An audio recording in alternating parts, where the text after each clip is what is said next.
Hello everybody and welcome to tonight's broadcast of the Elendor Chronicles, brought to you by the Component Cast.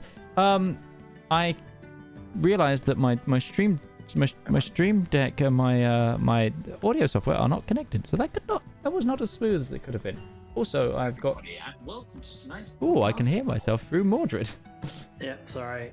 We've got the whole gang back together today, ladies and gentlemen. Yes, that's right. We are all here, despite the weird logo you can see in the bottom covering Shane.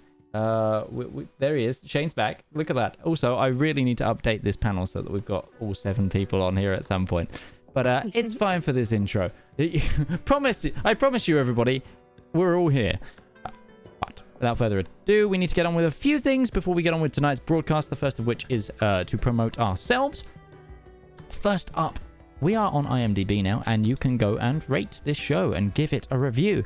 I know some of you here are like super fans, so like you are the best people to do that, and we'd really appreciate any reviews and feedback on those shows because, hey, the only way we can improve things is with feedback. Next up is also ourselves through Patreon. Patreon is the best way to fund this show, and we are very, very close to having another set of shows funded for this show, for this network, which is awesome. Patreon's actually recently received an early first look at something that I've been writing for D&D, and that's there's a full like 20-page PDF with art and everything, of like concept art and everything for a supplement I'm working on for the Elendor Chronicles. So if you want that, you get instant access the moment you become a patron, and you can become a patron for as little as, I think, $3 a month, which is the price of a large, not going to say the brand, but definitely a chain coffee shop coffee. So, hey, like 1 coffee a month, and you can get all sorts of awesome things behind the scenes and whatnot. Finally, we have the wonderful people over at Syrinscape that help me bring this show to life. I use Syrinscape's online player to send music across the interwebs to all my players across what is, I think, 4 time zones for this group now. No, 5 possibly. I think it might be 5 now with this group, hilariously, which is honestly ridiculous. But yes, I use their online player, but they also have an app and a free player that you can get started on, which has 20 free sound sets. It's on the App Store, it's on tablets, it's on your PC. Head over to Syrinscape.com to find out more. Right, without further ado, let's get on with tonight's broadcast, shall we?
Oh, okay, I got distracted there. Anyway, who would like to do the recap this week?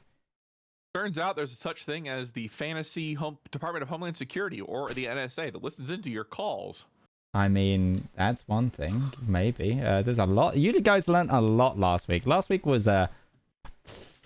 turned from side mission to, oh my gosh, the fate of the universe. So yeah, who would like to take this away? So, in a case of curiosity, got the Ruby.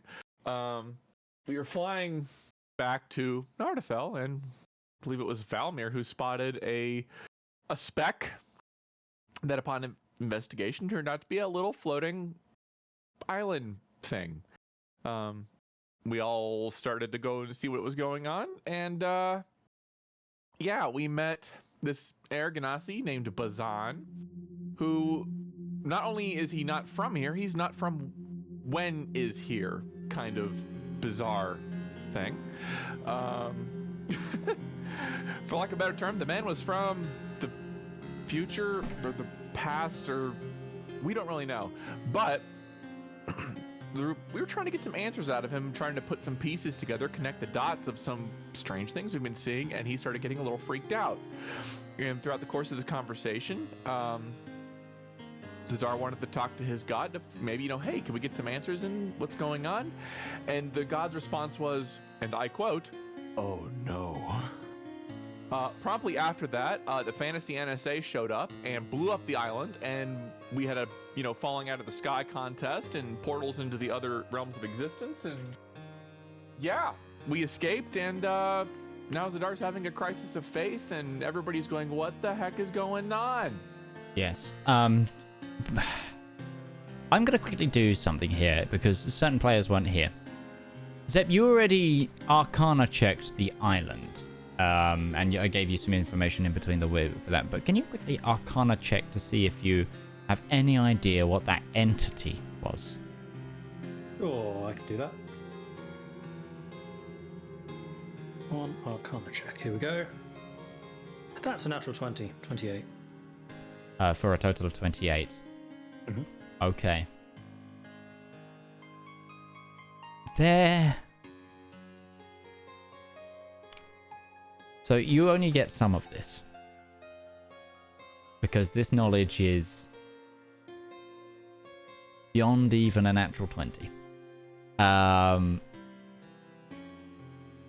You think that this entity was something that you've only seen scribbled in some of the older and less reputable texts from your studies. Then the term astral pariah came up a lot in reference to plenier anomalies, and it is theorized that there is entities that deal with such anomalies, but no one's really ever put a finger on what or if they are a thing. And that's... I relay that to the party. Yes. We left off with the party drifting. Not only in the skyship, but somewhat emotionally, as tensions grew high following the meeting of Bizarre, and much of the party is torn, both ideologically and with what the idea of what their mission is. So, Skyfire Adventuring Company, as you are about 2 hours from landing in Nardathel once more, what are you doing? Before you get into that, do you have a 7-player panel? Because there's somebody missing. Oh, sorry, I'm on 6. I do have a 7-player panel, and it's set up incorrectly. There we go. Oh, it's black. Why is it black? That might be on my end. So just give me 2 seconds. I'll fix that. I'll fix that. It is. It's just there we are. There we go. I prefer the 7-player panel because my dragon's head isn't cut off. Yes. Oh yeah. What are we doing, friends? I'm still very much having panic attacks. And Yes. such. That's more than fine. You can have a panic attack. Having a panic attack is a free action in this scenario. Oh, sweet. I thought it would take the rest of my actions for the day, but sure. Ruby is still probably hiding in her room, meditating, trying to comprehend what the hell she just saw. Mm-hmm. Also, focus on the task at hand, because they're going back to Ate, and there's things about to happen. Zaraj would like to be with Zep I stole you some maps, and I would like to study them with you. Yeah, of course.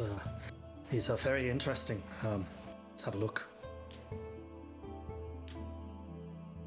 Okay. Should I do a navigation check? Absolutely. Can I help? Do you speak? What languages do you speak? I speak Albaean, Common, Draconic, Phaeonian, Gnomish, and Shelts. Then you'll be doing this at disadvantage. And with the help, would that just be normal? Does he recognize the language? What it might be? Give me a quick intelligence check. I think all of you have seen some of these anyway. The We know language. that he spoke primordial, right? Yes, the individual that you're natural talking. 6. It's the symbols are alien to you. Some of them could be primordial from conversations that you've had prior to this, but also there is a good chance that there is other languages at play here.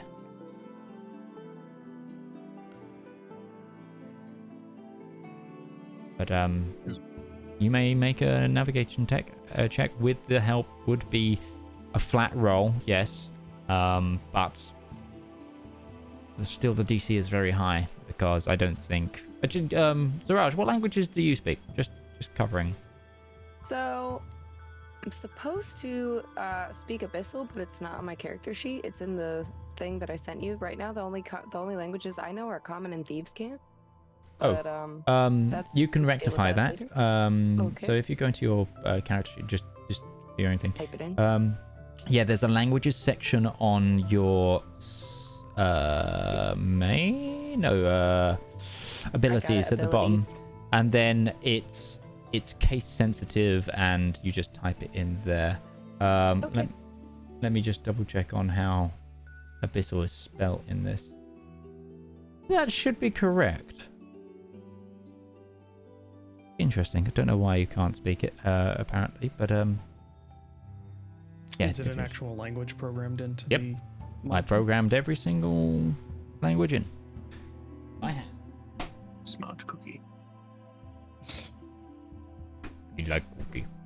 But yes, Jack, go ahead and give me a navigator's check. That would be a 25, but I think I will use a flash of genius for this. 30. Thought you would. So a 30. Okay, because you are fucking ridiculous. You get quite a lot of this. Whilst you can't understand and decipher all of the languages, what it seems here is you have... It's odd. You've seen similar, working in the field of skyships, but these seem to be like sky charts and star charts, except they've got mapped paths through them. And they kind of line up similarly with some of the magical ley lines of the world. And it feels like that these are maps of different parts of other planes, or the connections between.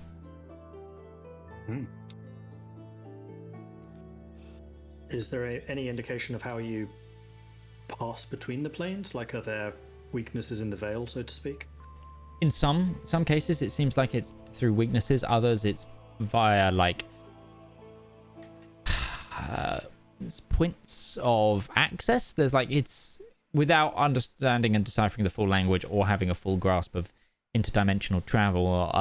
It's hard to say, but what you can see is you've essentially got a collection of maps for various different planes or areas, or even there is actually even one, luckily, because I rolled and I remember Zaraj got a natural 20 on her freaking investigation check. There is one that is a magical planar map of this plane. The interesting thing about this one is that all of these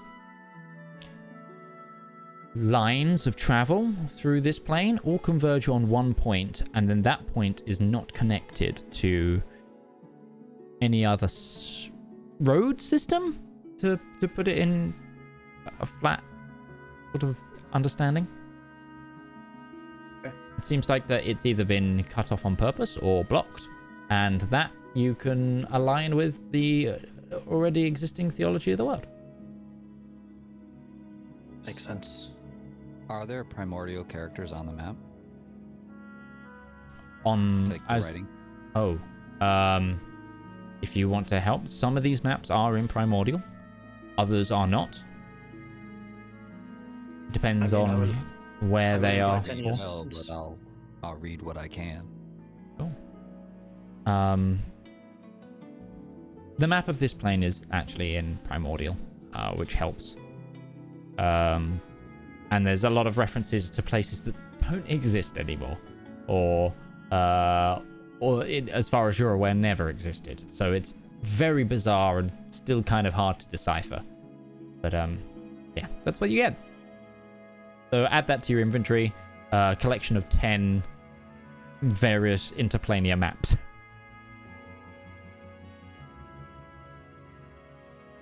Including one of this plane.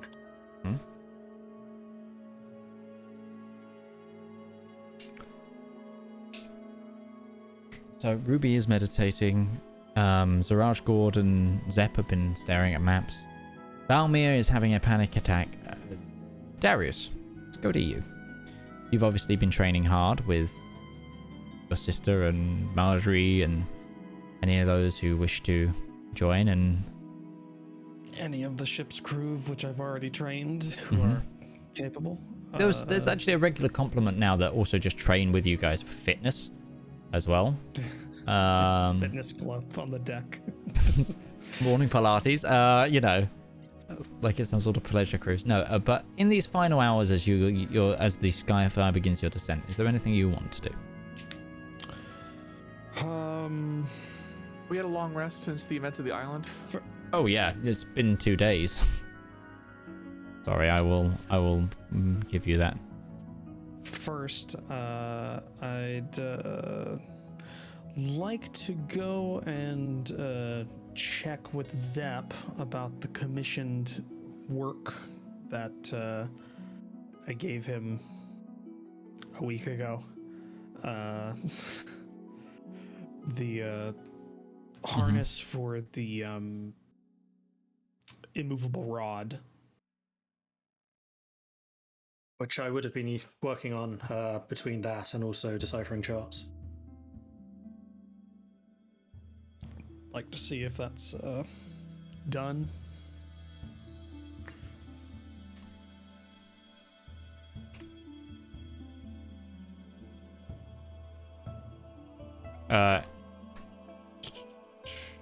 What was the commission again? Sorry, the harness. Yeah, for the immovable rod. Yeah, set aside 20 crafting 20 gold's worth of crafting materials, and you can have that done. Yeah, it is here. I hope it is what you were after, based on these rudimentary sketches you gave me.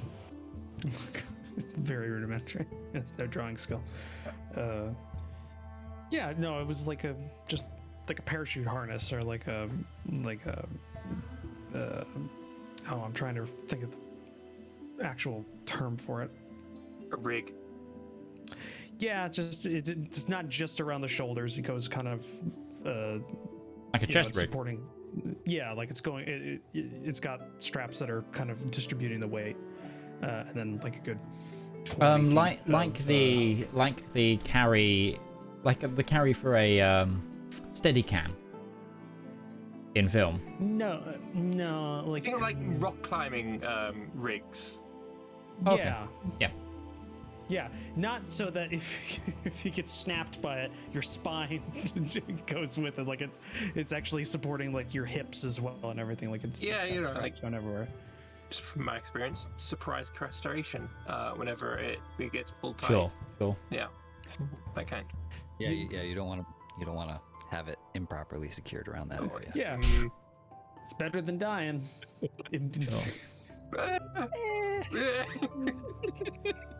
I guess it depends on your priorities. Yeah. On there. So pick that up, and I don't know if you want to get me stats on that, or I'll just put chest rig on here. And then yeah, not really a lot else, because we didn't have a huge amount of time after what we already did last session, right? Like we're just moving on to the next day. Yeah, we're about to land. We're about to land. Can somebody check something on stream for me? Yeah. Can someone check if my voice is coming through? Because currently my GoXLR is telling me that. It is. Okay, because currently it's telling me it's not, and that your voice is coming through twice. So. It lies. Or something's happened weird with. It was probably while I was trying to show an example for GoXLR stuff for Shay, I moved something around. That's good. That's fine. My apologies. It is. Okay, there we go. Whew, scared me for a moment. I was like, yeah, I changed what my channel 1 was. Okay. Okay. Well, if that's the case, then oh yeah. I'd like to go and talk to Zaraj. Zaraj. Wherever, if she's gotten out of her room, or if she just had Zep come to her room. Well, you can actually you can get to the workshop from Zaraj's quarters without actually seeing the outside. So she's more than fine with that journey. It's if she has to go up to the top deck or near the observation deck. That's where it gets a little bit tense. Okay. Yeah. Well, I guess I'll see Zaraj there in the workshop when I come and pick up the chest harness. I'm meaning to talk to you about something. But you haven't been out of your room for a while, so it's been difficult. Are you comfortable with helping my sister learn some things? Yes, but what should I be teaching her? She's good. She's good at fighting. She's good at the martial skills, but she's got other things she's good at. And I think your skill set is very complementary to that. I'm not sure how to say that without being insulting. I'm told I'm very not tactful when it comes to criminals. So I'm not sure how to approach this without being an insult. I think he is asking for you to teach his sister how to climb trees. I would love to do this. She is very talented. I saw her climb onto, from my grappling hook onto the island. I honestly thought she was going to fall and die. Wouldn't let that happen. All right. Not just climbing, like being able to. She'll have a list, I'm assuming. She has things she wants to learn. And I can't teach her that because I'm not a criminal. I don't know how to say it without being without insulting you. If you would like to help our training, the best thing that you can do is leave your coin purse always out in the open, dangling from your belt, and we will train on you. You know, that's not happening. One, I have a lot of gold, and two, that's my sister, and so I know she'll spend it on things, and I don't want her to. Then we shall start with the lockpicking and go to your room first. Fine. There's quite literally nothing in there. That's fine. Just don't instill her with a hatred of authority or a rebellious attitude more so than what she already has. She's 14, so that's already pretty instilled in her. We don't need to reinforce that. Right. We'll work out a schedule. She's pretty well booked in the mornings, and actually longer for the next week or two. She is in trouble. But we'll work that out afternoon or whenever. Where is her room in reference to mine? I believe it's directly across from yours. No, that was Marjorie. Oh, that's Marjorie's Marjorie. down the hall. Marjorie. Yeah, it's Marjorie. Marjorie. You only just talked to yesterday. Yes, that's true. Yeah.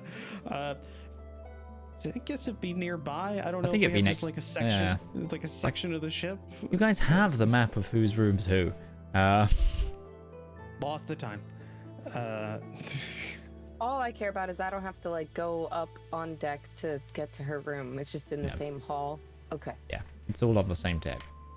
How Or the would deck you below To it. you, if need be, if you want to ease into that, that's fine. Just also it might help you keep your mind off things when you have somebody else to be responsible for a little while. That might help you not focus on the fact that we are quite high in the sky with not on ground right now. Drifting around in a giant death trap, yes. Yeah, that could fall at any time. Yes. Thank you. Thank you very I much. think that That's you why I guys got should this. Stop egging each other on. Okay. I would gladly do this. Okay. And then finally, Zedaar. Is there anything you would like to do in these final couple of hours? I mean, Zedaar is probably still being moderately antisocial. He's standing down in the hold, just spending some time with Darcy and genuflecting, just kind of thinking about everything that's happened in the past couple of hours, and not as I wouldn't say he's not approachable, but he's definitely just not himself. Cool. Give me a quick religion check if you don't mind. Okay. Which natural 20. It's 25. At 25. Zedaar, you look towards Darcy's cage just while you're moving a box from box, just busy work. You look towards Darcy's cage, and under the hay layer that you've got there to soften the wood, give her somewhere to sleep, you see something glistening, catching the light, what little there is in this hold, and it's silver looking, platinum even. Darcy, what did you sneak in here? You being a trickster? And he will uncover it and see what it is. It looks like to be one of Darcy's scales that's kind of like shed, but for some reason it almost emanates a platinum light.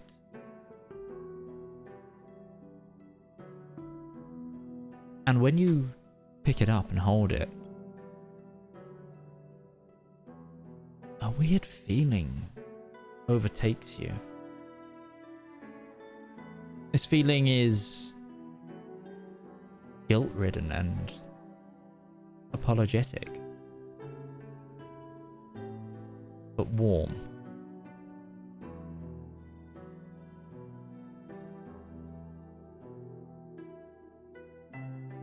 Almost like someone or something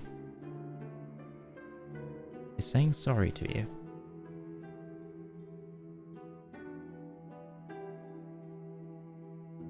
Oh, no, there's no need to apologize. There's no need to say you're sorry. I am not angry with you. I have no qualms about that arrangement.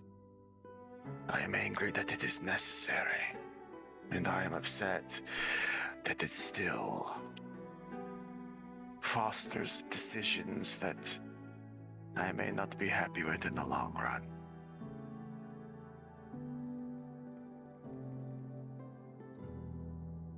Is there anything you would like to do with this object? He's probably going to... I think he's going to take it and just tuck it away in... probably a belt pouch that he has, and just kind of make sure it's secured and fastened, and just kind of pat it once or twice to make sure it's not going anywhere. Mm-hmm. Fine. You actually feel its warmth as well as you put it towards you. It's like not cold, it's not like hot, but it's like if you've ever left like a hot drink out for like 30 minutes, where you can pick it up and you know that it's still warm enough to like not drink, and you go, but it's that warmth. It's like residing heat. And I imagine as the time goes on too, there'll be some maybe even some minor fidgeting with it, and just kind of usually like patting to see where it is and treating it as something that is reassuring.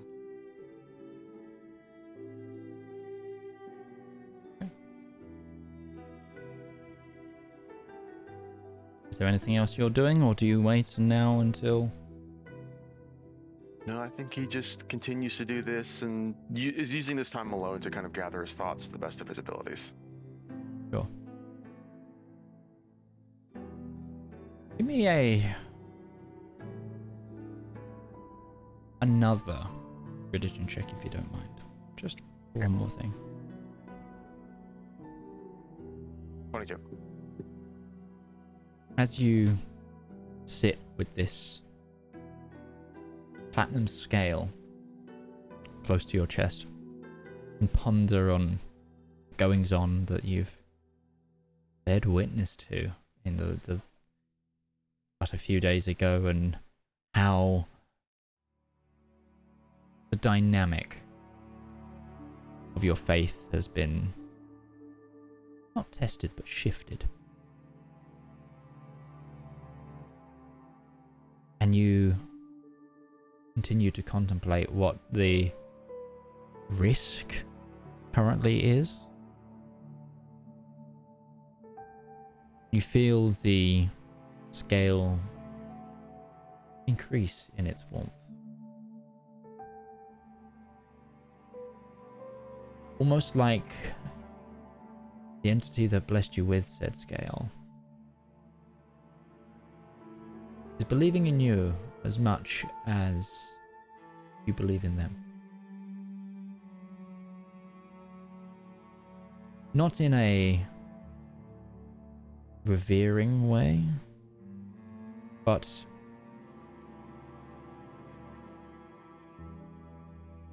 with faith that whatever decisions you choose to make, you have their blessing, and that Zedaar, you understand what choices you must take.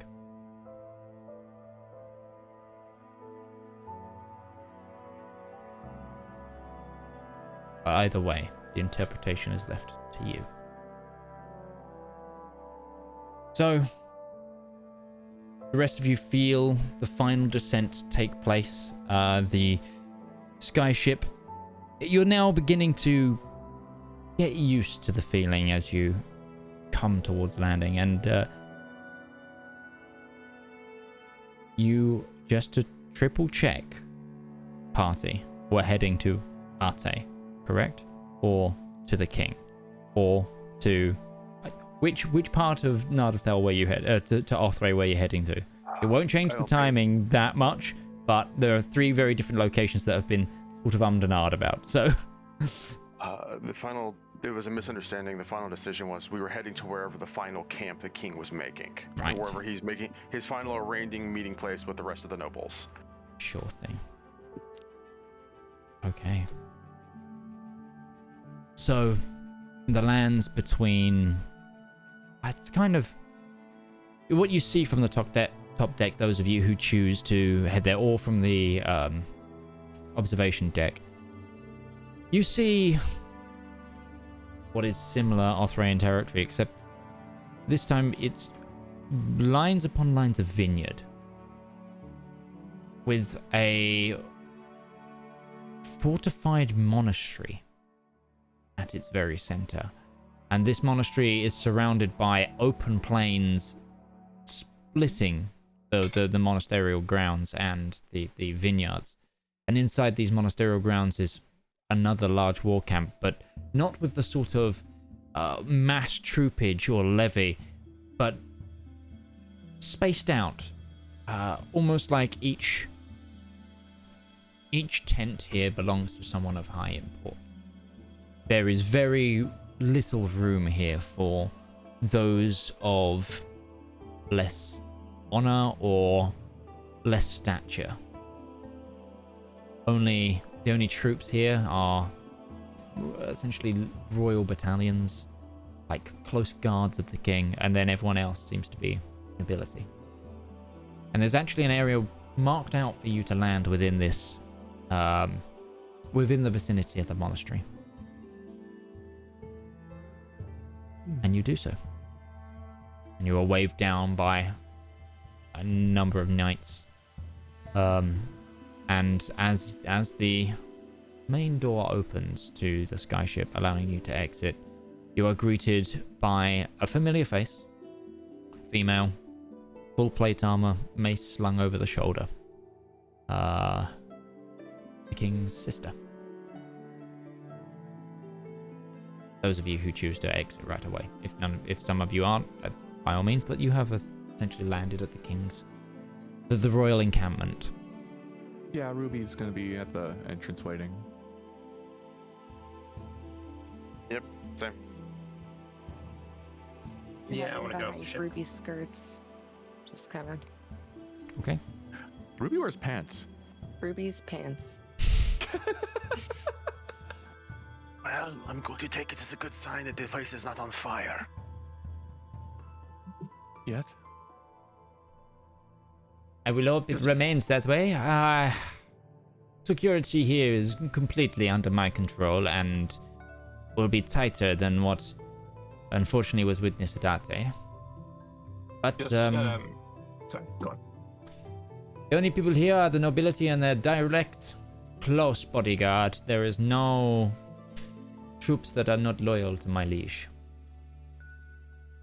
And the monastery holds a regional court, which will prove useful for the upcoming discussions.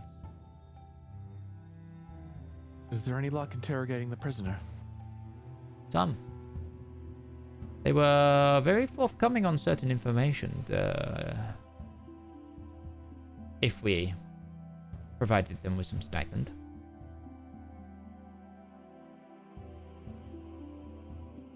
Do you believe that? Go ahead. I was just going to say, while I was having panic attacks in the room, I've been using my shade to basically keep me company. Sure. And I'm not really going around without my shade beside me now. So while I'm on the ramp going down to the ship, I've got my shade with me. So Peter Pan and his shadow kind of thing. Got it. Yeah, but pretty much. Cool. Ruby, continue. I lost track. I was gonna say. Sorry. Must not be that important. And the information you. Yeah, what kind of information did Lipless? The list is pretty long, actually. I have a certain list of supposed conspirators, the information on who hired them. No, hopefully it'll be enough. And if it proves to not be worth it, we kill him. It is simple as that. Do you believe that would be enough information to sway the courts? It would be enough to... It would be enough to deter people from voting for my kinsman, the Duke of Ante, but whether it be enough to rip them of title or have them put to death is a little bit out of my purview. As for your familiar situation, it will be fine as long as we can trap them here and then go and collect evidence to make sure that this is truthful. Okay. Did he implicate the Duke? He didn't implicate the Duke of Ate per se, but we have firm links to Lord Sunderstar, who is a clear servant of the Duke. Which is why it might be enough to sway voters, but not put out drastic action on the Duke.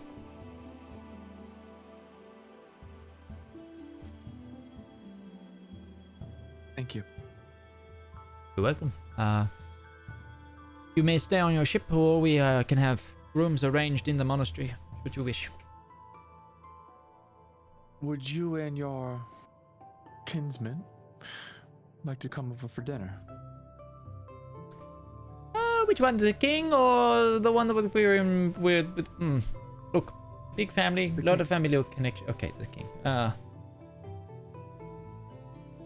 Quite possibly. I will ask my brother.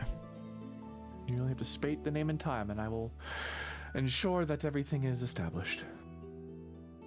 I'm sure he will be more than up for it, but I cannot be too careful anymore, anyway. Of course. I will say that after going to a previous war camp that we just got back from, if the food there is any indication of what you guys are eating here, you will appreciate it, I think. She'll smile a little bit. Fair enough. Altmair's gonna point to the armored monastery. I think it's a fortified monastery. And to say, maybe the king should stick to praying in buildings that look a little more like that than the place he was at before. That looks formidable. He prays in all kinds. This monastery actually normally keeps completely insular. They don't open the doors unless the king is here. So, to be inside is of great privilege. But, as pious as my brother is, he likes to visit anything from a 10-person chapel to... voila. It is...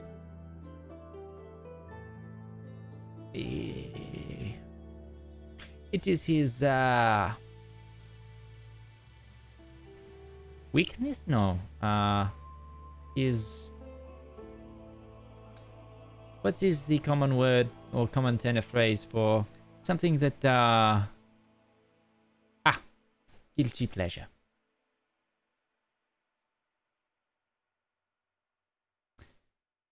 Anyway. I'm not sure praying is why anyone should feel guilty about, but...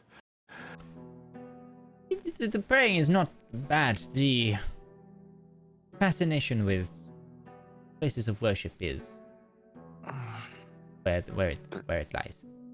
There's an awkward moment where Zedaar just has that look of the common tongue and the draconic tongue are conflicting in a way that he doesn't understand, but he's not going to say anything about it.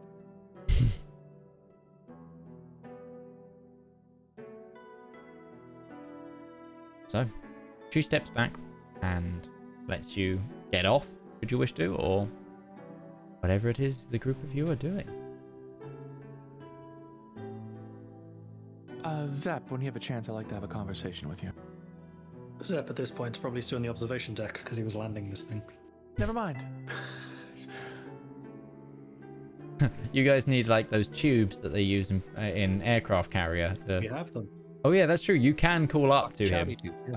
You've got shouty tubes. Yeah, I forgot about the shouty tubes. You have those. So, Ruby, you can, if you want to, go, Zep, I need a conversation with you. No, she'll probably just go up to Zep later. Sure. When everything is settled and landed. Well, you have landed at this point. Okay, well, settled, I guess, because there's landing paperwork that I'm sure has to be done for landing a ship. Not in an open field, there isn't. If you were landing at a skyship dock, possibly, but Sure. I think we have a few hours until everything is established, so... Skyfire, the day is yours. Is Claudia with us? Make a perception check.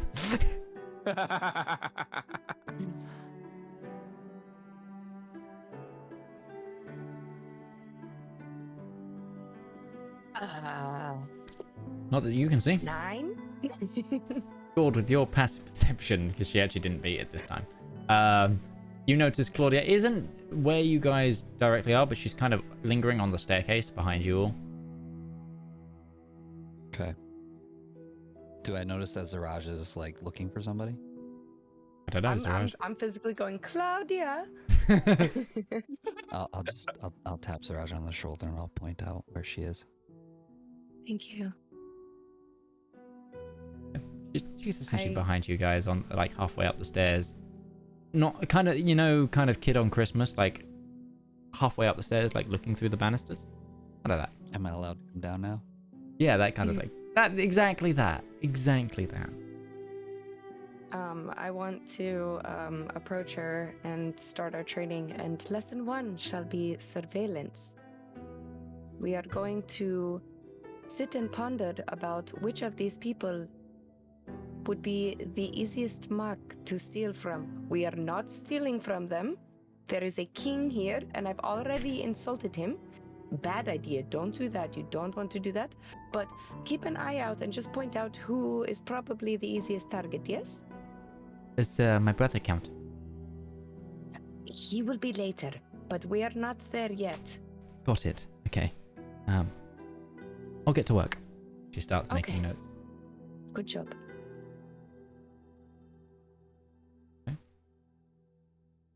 Oh, this is a bad idea.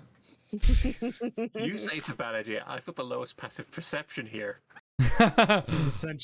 We've essentially just given the rogue a rogue familiar. I love it. Except she's a people and I'm a cat. I have a people. She's a people. It's the reverse relationship of a normal cat and human. No, it's the same relationship. The cat is getting the human to do things. It's the same relationship. Yeah, this is more Actually, overt. Okay. So, yes, you may exit the ship or you may stay on it, depending on whatever you guys want to do at this point.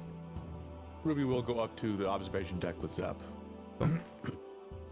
Is there anybody else up here, or is it just Zep and... Marcus is there, but he can leave if you want him to. Yeah, Marcus, could I have a moment? Absolutely, I will go take a sit down. Things here are settled. What can I do for you, Ruby? The last couple of days have been a little interesting, I think. Perhaps, arguably, one of the most important days of our entire adventure so far. I have slight gaps in my memory. I've been focusing on a few other things. What exactly do you mean?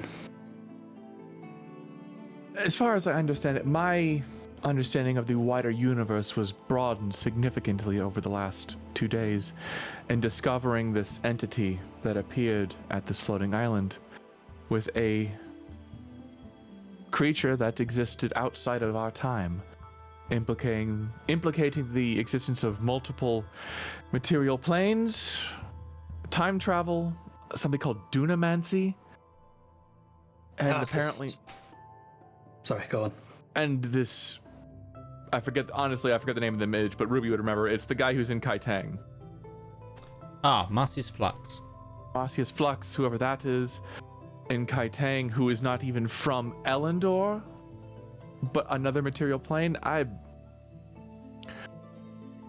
On top of that, to discover that there are entities that can theoretically observe the actions of the gods and influence and perhaps even overpower them. A great number of things which have certainly become more material, I guess would be the word here. It is the maps that Zedaar has brought me shows many links between the different planes, but no links to our plane and the others, which would confirm a great deal of the world's, or at least our region's theology. And if what you say is true, that the gods themselves can be listened in, it is possible that the gods are on a plane and travel to that plane is possible.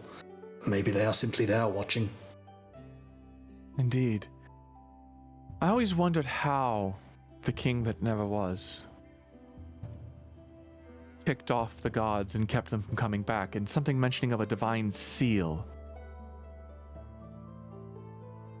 That struck a chord with me in that I think the events that we have seen, the portal that opened up in, I want to say Cochisen, but that was a long time ago. Where Joanna used her magic to try to seal it, the spider creatures that came out. Yeah. The dragons appearing, the Eladrin Empire declaring war, not just a war, but a religious war of utter paramount against everybody. My father implying heavily that a great change was coming and that the world would be reborn in flames. Well, not directly related to each other, it is a great many number of events that by themselves would be alarming, but a lot of them happening at once. There is a plot happening, and I cannot help but wonder who. And then a name came to me that I once again forgot. Oh my gosh. Arceus blocks. No. It's the my notes. What name are you looking for? The one you gave me last session at the very end, when Ruby was contemplating who the big bad might be, who's connected everything, and then it was a name that there was a name mentioned. There was a name that Valmir mentioned, and there was something that specifically that rang out. Arakaz Ruzokov? Zenith. No. It was Xenopharius. I was want to say Zenathrius, but Zenatharius. Okay. Zark said, "Is that cultist?" Correct. And this Zenatharius, Which we did confirm.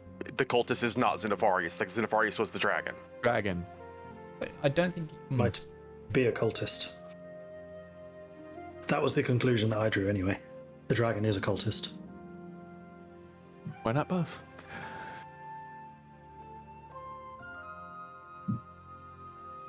I think the things that are happening here and happening everywhere are interconnected, and there is something greater at play between them all. And I think, Zep, somebody is trying to break the seals. And would seem to be quite some way in doing this already, as the boundaries between planes is weakening, and it was notable that the map that I have seen of ours has no natural connections. So clearly those connections have been broken and are now being remade. My father heavily implied that I am the ritual to become what he wanted me to be, that required my active choosing, was that I could be a key. And I think I would be one of those keys to a seal. Same as Joanna. Yes. I don't know how many seals there are, but we know of 2 of them. Do we know how many seals there are? I'm trying to remember if the Duke of Legrun's Land actually confirmed that or not. I think he did in like episode 1 of this series. Was it 7? 7, yeah. 7 rings a bell. I don't remember if it's 7 or 10, and this is my own world, so... But then again, I can't remember if I've told you or not, so I don't know if that's... Give me a moment. Yeah, somebody go into notes, because I don't know what I've told you, or if I've accidentally just slipped a secret there. There are 10.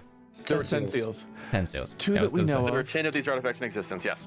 1 that we know of for sure. 2 that I hypothesize involves myself and my power. And many more unaccounted for. The Duke was not willing to give up much information, but I think this flux might have a bit more information for us. And I think once we settle our affairs here in Ate, perhaps Kaitang and Atria might be destinations for us. Well, Atria was always to be our destination. We have just lingered here a little bit longer than we had perhaps anticipated. Yes. It is a good thing that we have Zedaar with us. He will be a good guide. Yeah, about that. Yeah, he could definitely use somebody to talk to who's not me. I believe I might have been rather harsh on him. Okay, I will see what I can do. What is it exactly that ails him? I think I heavily implied that he was the reason this entity came out into existence that destroyed the island and chased us away. That his connection with the god is a problem. It is also a strength. Maybe you can make him see that. I will see what I can do. She'll hand Zeb a cookie. Ooh, cookie. Gingerbread from your homeland, I think. I will enjoy this. And I will go to find Zedaar. I think the ship is now settled. I think he's getting off the ship here shortly. Gingerbread is actually a halfling curiosity. But yeah, close enough. Close enough for government work.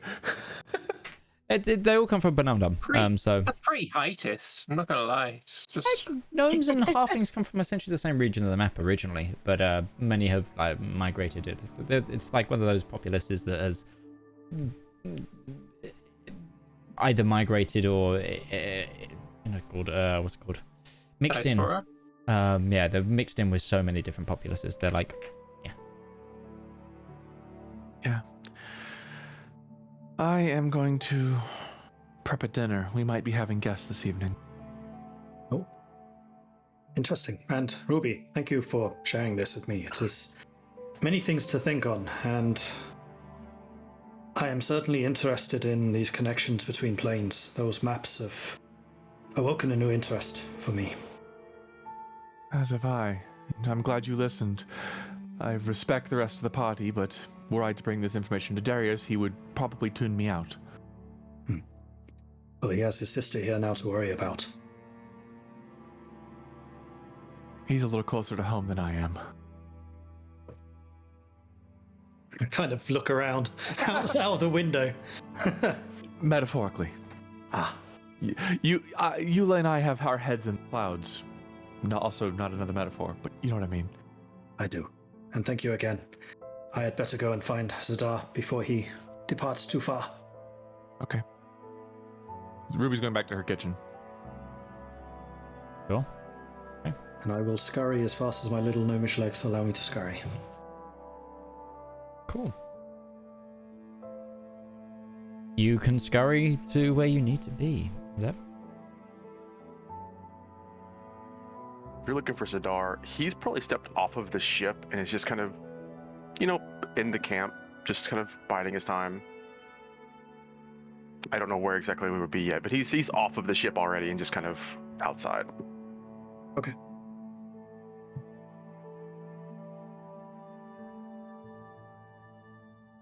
And you find him pretty much no problem. Zedaar, I have still half of a cookie if you wish to share it with me. It is quite good.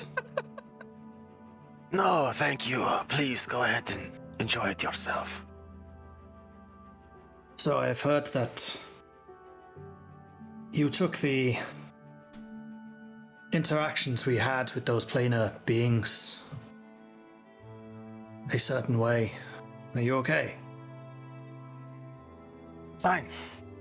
It is a strange revelation that I have been shown, but I am fine. Insight check. Make an insight check. I am terrible at these. I would say this is deception opposed. There's Zedaar. I was just gonna give him the benefit of the doubt on a sure. DC. I'm actually proficient. That's a 9. 9. He doesn't appear to be nervous. He doesn't appear to be having any fidgeting kinks, other than he's got something between two fingers and he's just kind of rubbing it back and forth, which is the scale that he found earlier. He's just kind of rubbing it back and forth. No, it is...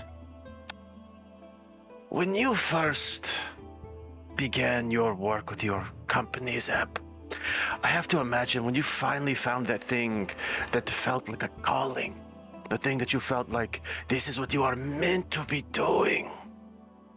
It was an eye-opening experience for you.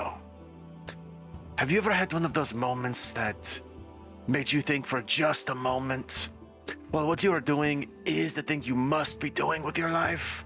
You're doing it in the wrong way? Zeb's face will drop for a moment and then he just kind of sniggers to himself. You have no idea. I have been studying aeronautical engineering for quite some years before war broke out between Lederungsland and the Rayen. And during this, I was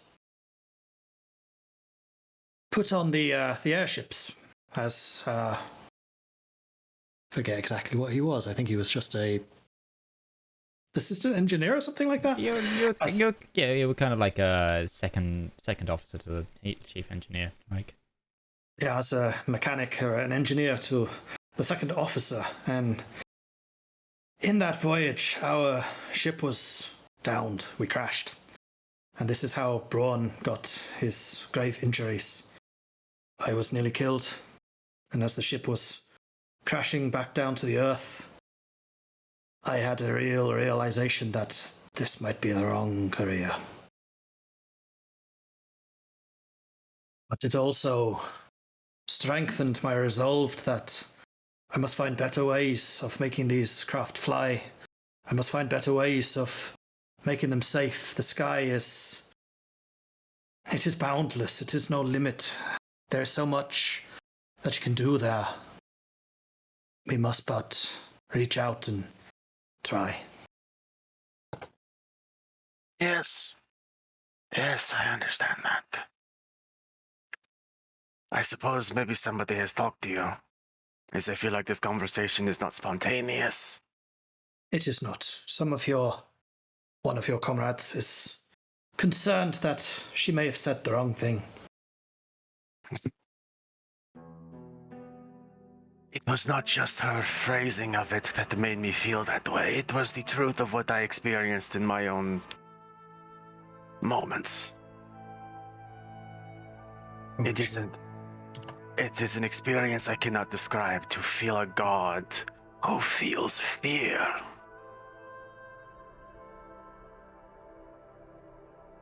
Particularly when your own faith in them is so strong.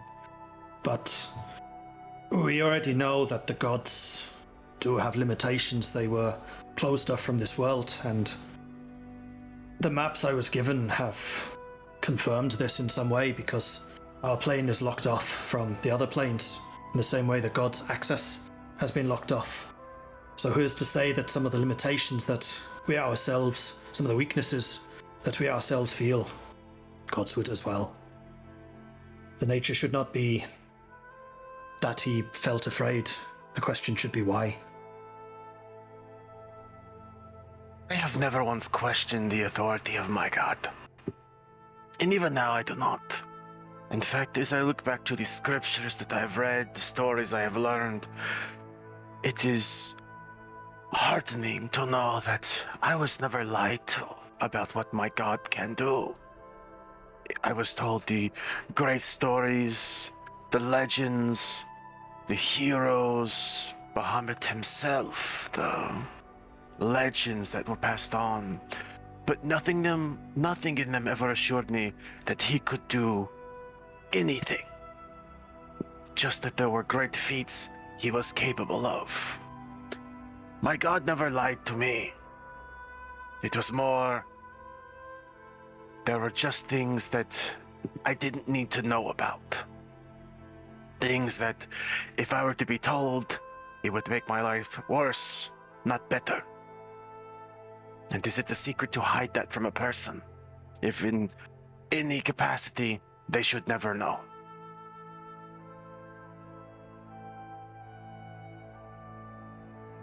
Yes, but the connection that you yourself maintain with Bahamut would be You have shared much of your own feelings, your emotions, yourself with him. And now he has shared a little of himself with you.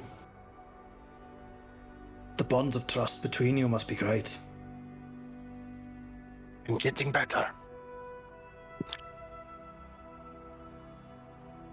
My fear now is whatever these beings are, these eavesdroppers.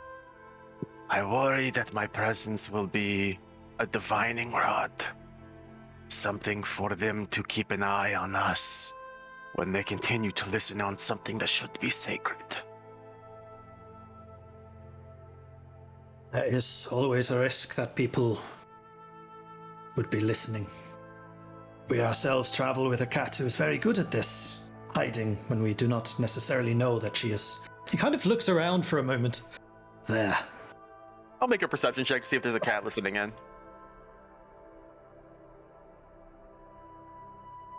13. She's in between you. Yes, my coin purse is a little lighter, but I don't notice anything else. You should You maybe have the not keep party it coin so first. It far better out. not be.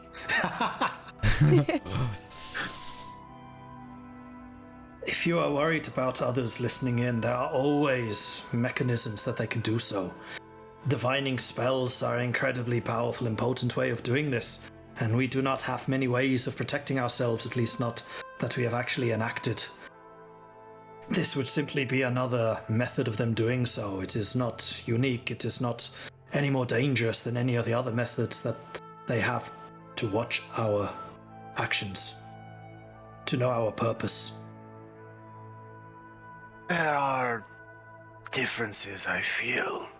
If every spell I cast is a beacon of knowledge for those that would follow us, if we are making the decision to look more into these seals and do what we can to keep them safe, these beings have shown they do not care about us and why we are doing it, only that we are doing it. Following that process may be difficult. But there's also another promise that I have made that I feel now more than ever might be the one I have to keep. When we left Legrun's land, there was a chance I was not going to go with them. I was going to stay. Joanna offered me the position of advisor to her as she came into power. She is very important. And now, as I look at what you all are capable of, I think she needs my help more than you all do. Even safe in the Iron Duke's fortress and cities with all the Warforged to watch her back. I worry more for her right now than I do for a great deal of people right now. And I feel that I may be distracted if I cannot pursue that goal.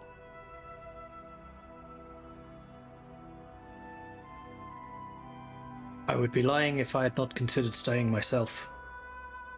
There are many technologies, many things that I've learned in my time, both in Lederungsland and outside. Right now, the Skyfire is my biggest asset, and it is one that our group needs to achieve our goals. I am the last person who would be trying to persuade you to stay when Joanna needs assistance, and I do not disagree with you on this. She is very important, she needs guidance, and your guidance would be invaluable. If you think that you're best served here with us, then stay here with us. But I will never question your judgment if you think you can do better elsewhere. I appreciate you saying that, Seb. In all the times we have traveled together, if I ever questioned the direction that I felt we must take, when you would share my voice, it was always a reassurance. Well, let us know. I have a gift for you. Something that I feel you should have. And Zedaar is going to kind of fumble for a moment and pull out the seal of the Crown Prince and just kind of look at it before handing it over to him. I feel if anyone in this group would not misuse it, it would be you. I appreciate the trust. I do not have much I can say to this, but thank you. I am not rushing away as soon as possible, Zeb, but it is a thing that must be done, I'm afraid. How will you return to Lederungsland if you do decide to go this way? There are other ships not far. I can make my way to Ate. They will travel back from there. I'm not sure that they would all be able to carry Darcy, though. We will manage. I'm sure. And do not worry. I will be happy to also act as a message back. I will keep you apprised of how Lederungsland is doing for your peace of mind as well. And do not forget, I do have a Sending Stone connection with the Duke. If you have anything that you need from us, or information you feel we should have, he is a conduit between us, and similarly, I can share things with you as well. Sure. If it is something I feel I can trust sending to you, then I will not hesitate to send you a message. Well, we have a monastery to investigate, see what this place offers. We do. I added the seal of the Crown Prince to the party sheet if you would like to add it to yours up. I will take it. And I'll just kind of, I'm guessing that at this point the conversation kind of draws to a close, and Zedaar probably wanders off, and Zep would just kind of shadow him a little. Just a step or two behind. That's perfectly fine. Is anyone else from the party doing anything in particular now that we've settled down? Darius? Yeah, is there anyone hawking goods? Is there any type of merchant? Not really the place for a merchant, but give me a quick investigation check. Okay. You're willing to wander out and outside a bit and ask a few questions? While you're doing that, I can't actually move things from the party sheet because I have two characters. Could you do that, Mitch? Oh, sure. Thank you. Investigation check. I could use a superiority die now and use a tactical assessment to add a d8 to that, but I don't think that's going to matter. What did you get? 3. A 3. The best you find is a seems to be one of the monks of this monastery peddling what they claim to be finger bones of saints, that kind of thing. Got it. And they're just chicken bones. Holy water. Perhaps cloudy. Slightly yellow. All right, can I Bit of brown flakes in it. Yeah. Can I I don't know, with the natural one on that investigation, can I find Zap? Yeah, he's back at the ship essentially, so yeah. Been looking for you. Though you've probably been here this whole time. Yeah, I've seen you wandering from person to person in a bit of a circle. It's a new environment. Takes a little bit to ease into it. Don't judge. I can't buy this, so even though I just had you make something, can I just pay you to make? I don't know if you can. Can you forge regular, mundane weapons? I'm not sure. It just seems whenever I touch something, it becomes amazing. I just need the balls on this man. God damn it! I just need you to make. Could you just make me 4 iron daggers? No, just daggers. Ask me for a bow. No, that's never happening. More so because you want it to happen now, less than I actually have a conviction that it won't. I will make you 4 iron daggers. Okay. Do you need gold for that? I'm tapping into your supplies with a lot. Yeah, unfortunately, supplies for iron materials at the moment are very tight. There are not many merchants around here that I could buy more from, so I will need something very expensive from you in return. What is it? The bow that I've made, you start using it. Darius takes a minute to think on this.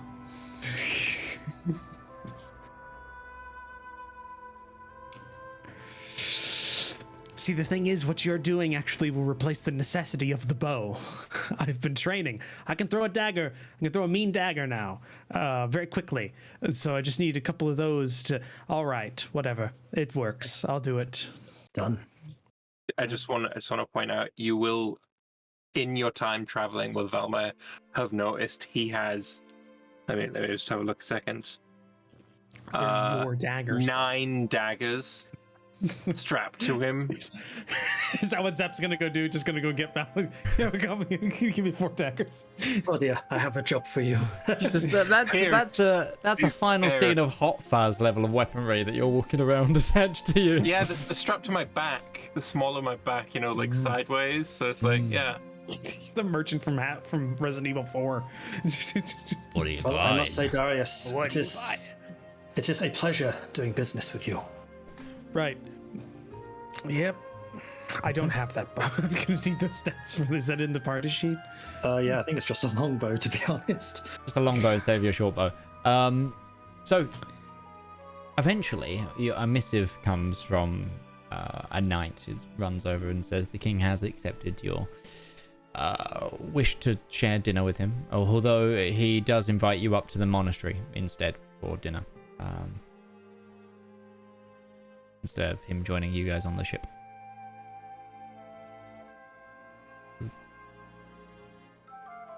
And just to expedite things, I'll give you 4 daggers at some point. Okay, I'll just grab them from the inventory or the.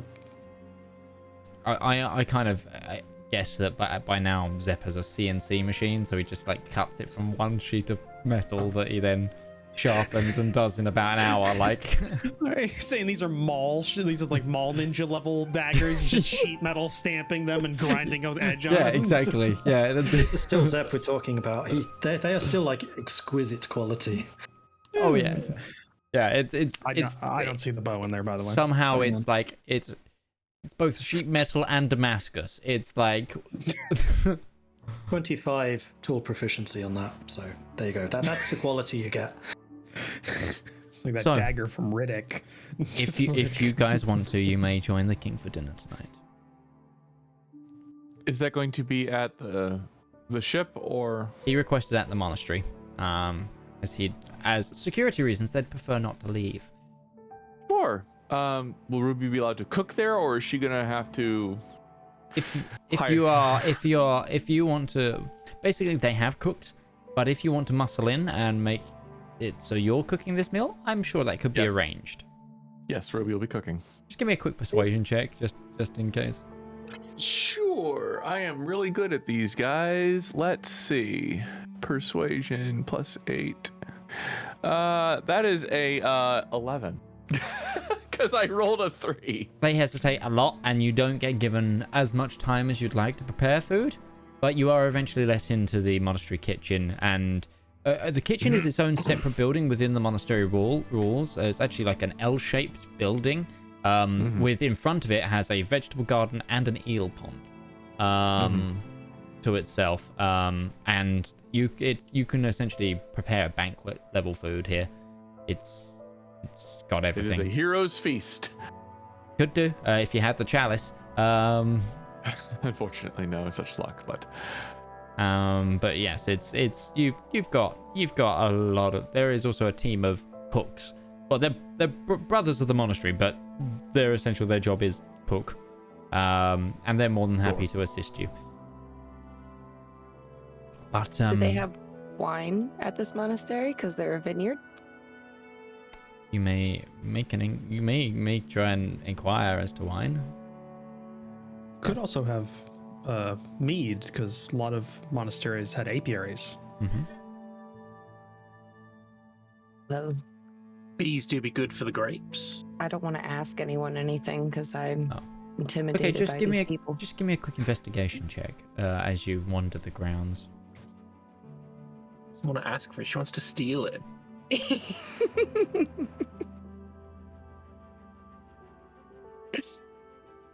I rolled a 6.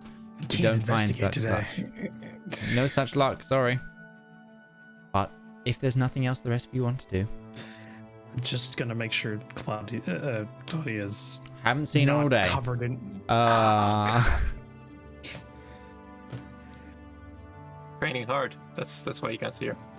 I try and find her because this is a functionary dinner, and Sure. I don't feel comfortable leaving her on the ship with that amount of wealth yet. Sure. Give me an investigation check as you try to find her. Damn it! Stop. Investigation. You know what?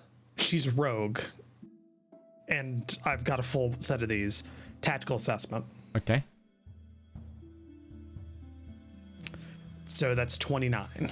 Okay. You eventually find your sister under the stump of sat under the shade of a tree at a sort of another stump of the tree, counting things into a bag. What do you got there? Oh, hey Darius. Yeah. So my training is what I've got here. It's not an answer. What is it? Hold up what you have. What's in your hand? What's in your... He holds up. It's a bag with stuff in it. Shake that bag. Shake it so I can hear. Is it clinking metal? like Some of it's clinking metal. Yeah, this is a bad idea. I knew it. I knew it. Give it here. Give it here. I am proud that you're taking your training seriously, but I am disappointed morally. Yes, I was told to observe and mark character, but you know, when the initiative arrives, you've got to take the initiative. That's something you always taught me, especially in combat. You've got to take the initiative. And Don't you, use my if words you look against me into the like bag, that. you see about 12 signet rings. Oh my god. My girl. A necklace, and like some fancy-ish looking what are they called? Like mini scrolls, and also what seems to be like a little like wind. Like you open it up, but it's like a little a reliquary kind of thing, like a little relic box.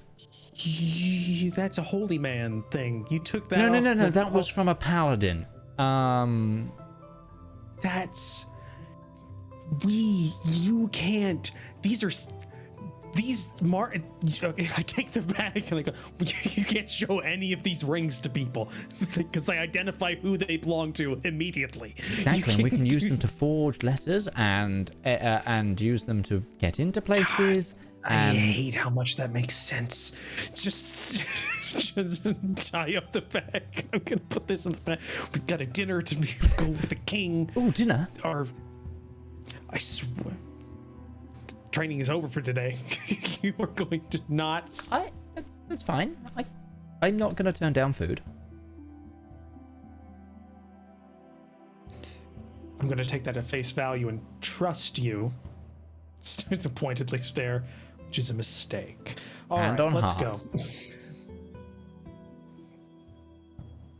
Out of curiosity, is Valmey's signet ring still on his finger? Just out of curiosity. Make a perception check, Valma. Is my signet ring in there? No, yours isn't.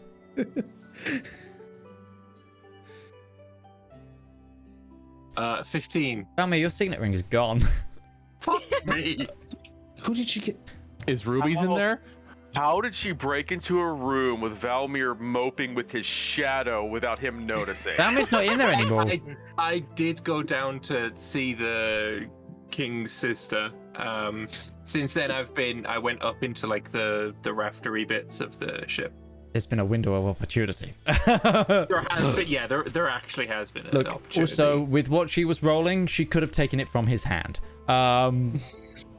Well, yeah, it's a ring. It's just like a bad AI in a thief video game. Is that the wind? Yeah, that's I don't wear it around my toe. The girl is good. What else? I take any of the ones I recognize, put them in my pocket. Yeah, you so I can find give it back. the only person you definitely recognize is Valmir's. And actually, just maybe a quick history check, Sure. because you might do that. recognize some of the noble symbols. I probably. The funny thing is, I can actually add a D8 to this as well if I wanted to, because tactical assessment is amazing. I didn't know Yeah. that was a thing. Yeah, I know it's one of the best perks of your class. Okay, why not? And Why also, not? the thing is, We're as not well, gonna get into combat. Yeah. the type of rogue she is, she also gets superiority die at some point, which is It's Wild. not yet. 12. But, 12. The one is very clear of what it is. And it's the... So there are 3 main noble families in Othray. One that the Duke of Arte belongs to, the one that the king belongs to, and the third one. This is quite clearly someone of that family, the third family. Sorry, I haven't got my Arte notes open, and I will quickly let you know who that is. The king's ring is in here? So this How is a did you do duke. that? This is a duke's. This is a duke's ring, very clearly. It's the Duke of.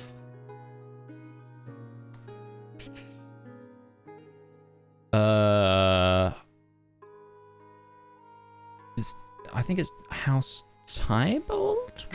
Yes, House Tybalt, which is the Duke of Sounds Clare. right. Is Duke of Clare, which is essentially, if Arte is like the north coast, Clare is like the southeast southern coast, and is home to quite a few of the major fortifications and some of the seaports of the region. Okay, that's impressive. All right. But there's like some slight differences to it, so you're not sure if it's the Dukes or familial, but it's someone high up. Still impressive. Okay. Yeah, no, then I quickly make sure she's presentable, because we're going to a dinner, a function, a very high class dinner, and then arrive with or meet the rest of the party as we're going in, and Cool. hand Valmir's ring back.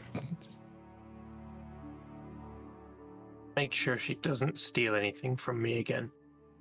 Honestly, Just make sure I'll be very, very displeased. Thing is, it's like under my breath as we're walking in. The thing is, I'm morally offended by the fact that she went ahead and did it, but I am professionally impressed, because there are some in here that I'm surprised she got.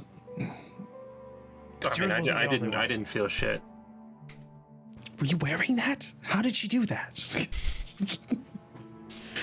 I knew that she took the ring when you gave it back to me.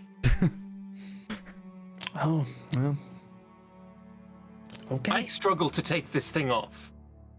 It doesn't go over the knuckle very easily at all. Because I'm not gonna lie, I kind of bulked up a little bit since this thing was fitted to me. It's very difficult to get this over the knuckle. How the Ruby's cooking has made Valmir gain a few pounds. let's say look, I leveled up. Yeah. Yeah, I don't know either. Honestly, I didn't see her for the whole day. Me neither. Just like just a shadow. I think I've created a monster by having Ziraj help with this. I'll take the ring, put it back on, and just make a note to always have my hands in fists. Are you good at forging things, or forging documents, or mimicking things? It's I only not asked because something when we I've first given. met, you had the mask thing, so. that was something that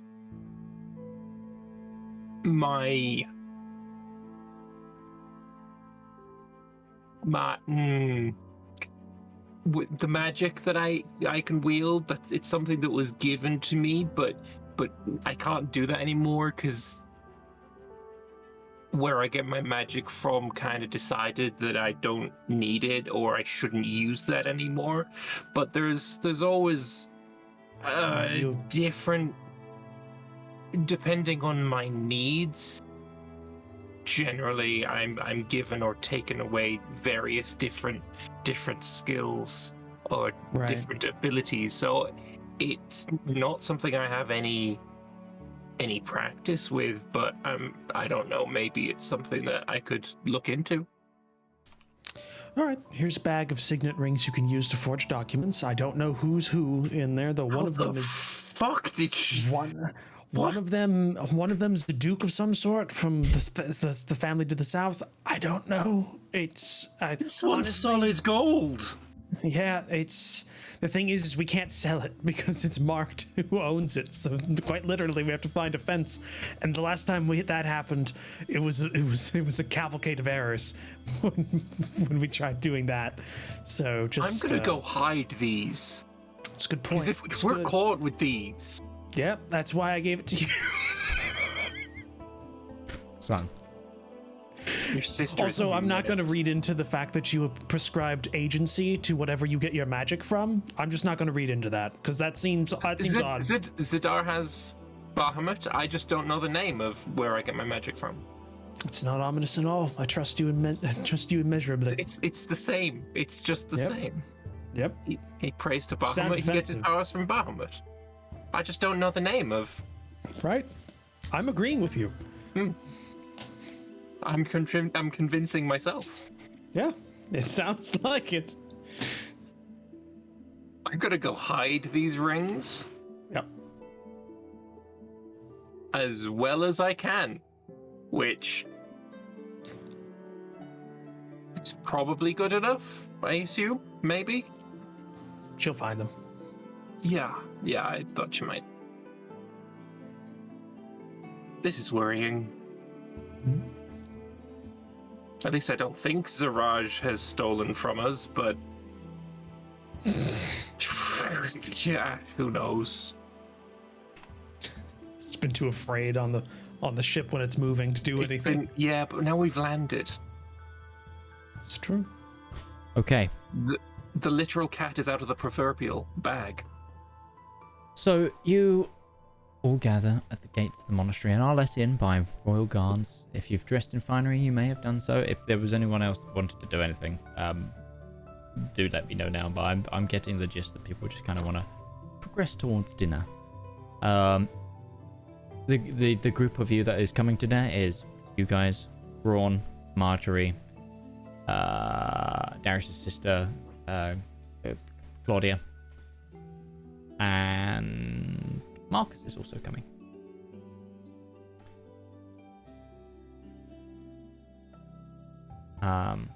And you all progress through the gates. And as soon as you get past the gates, it's not as you'd expect. Ruby's been here a while because she's been cooking. So you actually, as you cover, you walk past the vibrant kitchens. But it's what you actually, because it's like essentially really well defended castle walls, and enough that you can't see into this monasterial compound. And the monastery itself you can see because it's on an interior hill. But then you go through and it's inside this this wall is gardens and like ponds and sort of little chapels like to various other deities, and you progress on through and it's kind of like it's a combination of beauty and a realization of whatever sect of religion or the group, the monks here, they've got some money. But at the same time, it's the grounds of this fortification and this fortified monastery have been made to show the beauty of nature and probably make a place very comfortable to live in, especially if the monks themselves don't exit the compound walls. You progress on through, and eventually you're brought into this illustrious monastery complex with a whole sort of open quad area with more gardens in the center. And if you've seen like in older monasteries where they have those like arched walkways that are like exterior but internal, so they're like roofed, but they have exterior, like, so it's archways all along, and it's exterior on both sides kind of thing that connect buildings. I'm trying to think of the actual term. There is a term for them. But it's like long stone archwayed corridors with a pointed roof. And then if you look up at the roof, it's all like fresco of various sanctified or holy looking knights and paladin like individuals telling various different stories of deeds of heroism. Some are slaying dragons, some are rescuing fair maidens. It's all illustriously painted along the roof. And then eventually you're brought to a great hall with no table in. And from that great hall you meet again the king's sister, who nods and says, right this way. And at the end of the great hall there is like a lectern where it seems one of the monks may read from a holy book whilst everyone else eats. The tables seem to have been put away in here though. And you actually go behind the lectern, behind what looked to be like a more fresco in sort of a panoramaed painting. And the center of it actually opens into a private quarters where a table has been set up and you are to be waited on. It's and there is the king, his wife, his sister, and a number of other nobles who seem to be the king's closest counsel. And you lot.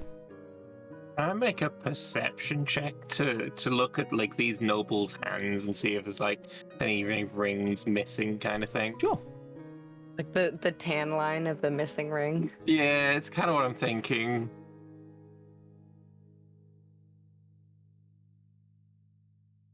$11. Let's see. No. Not that you know of. They've all got fucking spares, these high, spankly noble peoples. Doesn't bother them at all. That's what you think. But most of them... Yeah. So, the king's sister is not seated. She stands guard over the... essentially behind the shoulder of her brother. The rest are all unarmored, except for one ceremonial-looking dagger on each of their sides. The king has also got his sword, but the others only have this ceremonial dagger.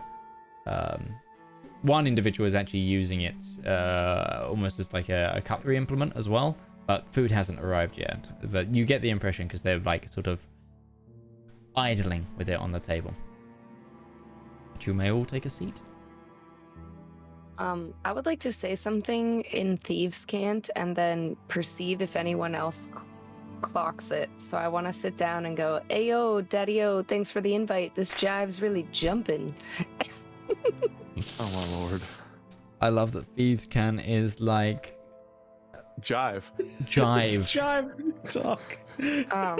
Physical anyone- pain. Besides Claudia seem to have some sort of recognition? Does Claudia have any recognition? Ooh, that's a very good question. Not that you can tell. Is that insight or perception or anything? That'd be insight. But I'm gonna say, yeah, not 7. that you can tell. If you're looking for people giving you strange looks, But everyone. But let's see if any of these nobles know thieves can. God, Siraj has not been rolling well. Highest tonight was a 5 so far. I had actually meant to ask, is Ruby still in the kitchen? I would imagine that you've left it now to freshen up and let the monks carry on carry the meals in, as you are a guest. You fucked us up. Can't be pain. And she'll leave.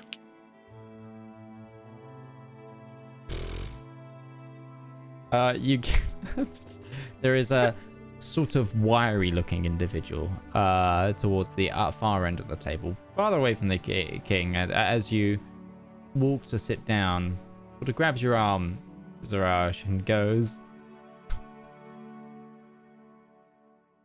"Can't believe it. You better take it." You better take it slow, pretty mama. Like, just who clearly replies to you with his gun. But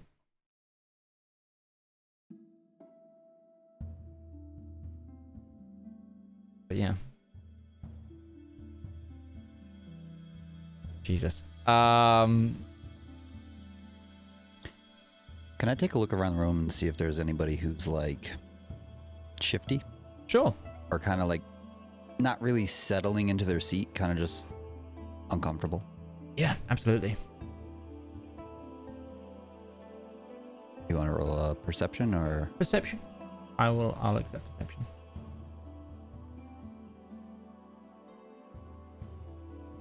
Were we allowed to come with any of our gear? Because that'll. Yeah, you whether weren't I'm- stopped okay. with bringing it. It's just they're dressed for dinner rather than for fighting.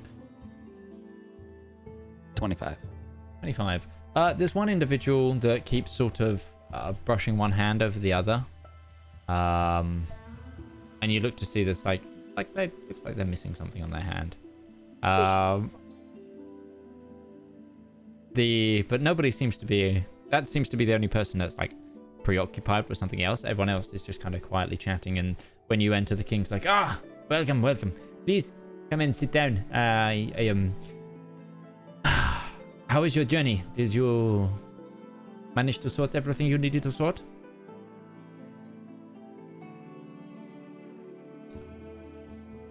Yes.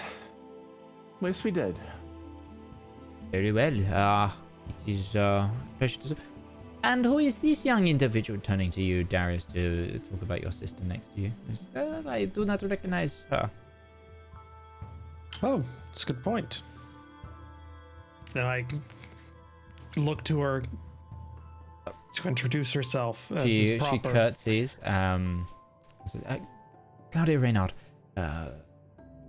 of the Reynard Company. I'm guessing your sister. Very. It is a pleasure to make your acquaintance, young lady. And, but no, sit. Apparently, my cooks were ushered out of the kitchen, and your very own Ruby is providing food for us tonight. So I am as much your guest as you are mine. Thank you for even allowing that, Your Highness. It was a privilege. I was to be fine with sure. it. It was my sister that needed to be utterly convinced. The places we just came from, the war camps near the Rian, were dark in their food, to say the least. That is because the Rianians do not know how to live. You have no idea.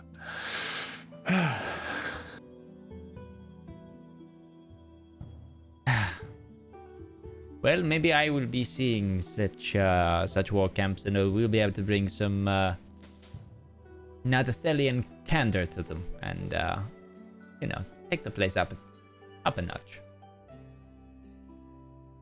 A feat to which I'm sure many would appreciate. I didn't say that we would share. But no, sit.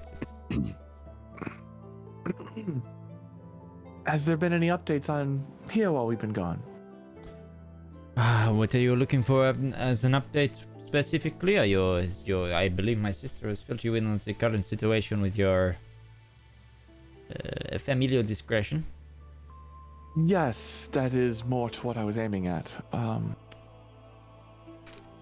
The prisoner, he seemed quite intent on not saying as much, I think.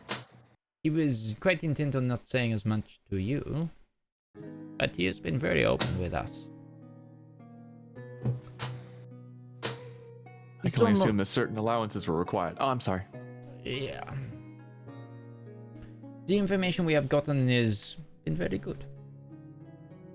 And it will give us enough to...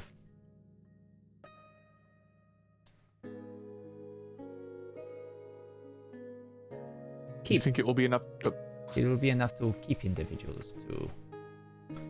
of question in place while other parties may act.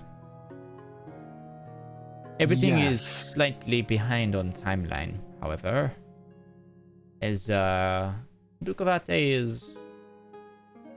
the Duke of Ate is still yet to arrive, but there are others of his council that have already made it here. Interesting. I thought he would have been here a while ago. Wonder why there was a delay. We are all here, right? Yeah, everyone's here. Has there been any confirmation that he has even made moves to come?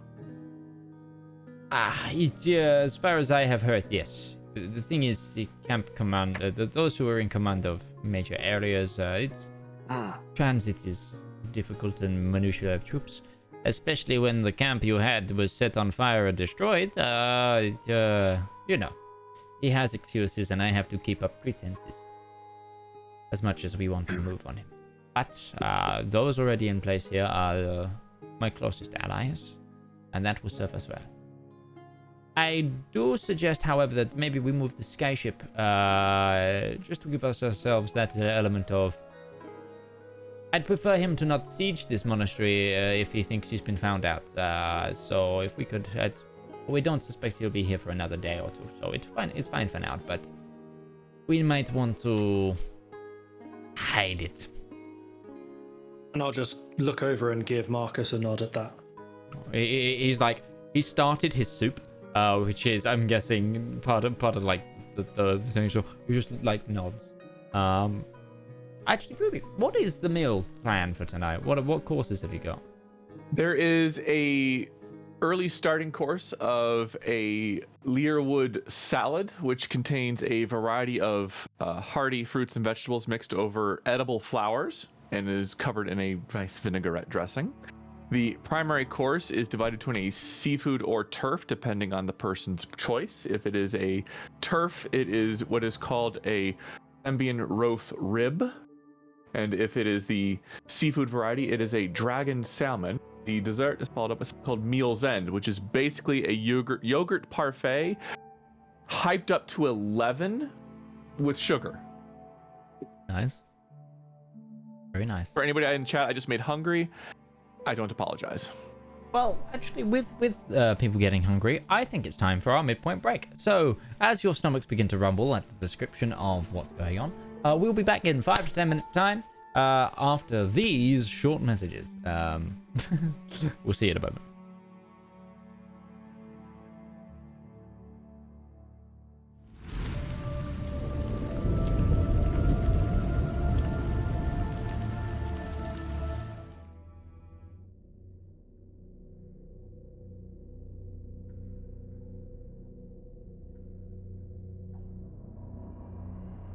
The world of Valdirus is one of old empires and new nations, of emerging new ideas combating the beliefs of the past. Civilization slowly crawls back from the dark ages so recently ended, but the deep forests and dark corners of even the wealthiest nations remained untouched and filled with corruption. The root cause? A great schism in the hearts of the faithful. In the name of the 5 wisdoms and that of the divine legate, you have been found guilty of heresy and shall be judged by oath in the afterlife. Children of the Church of Glass, raise your tools and arms, your pitchforks and mattocks. Cast aside the plowshares and take up the call to war, as your right to faith and life is at stake. As an age of enlightenment dawned, an era of closed-mindedness followed. But it was the common folk who truly suffered the most.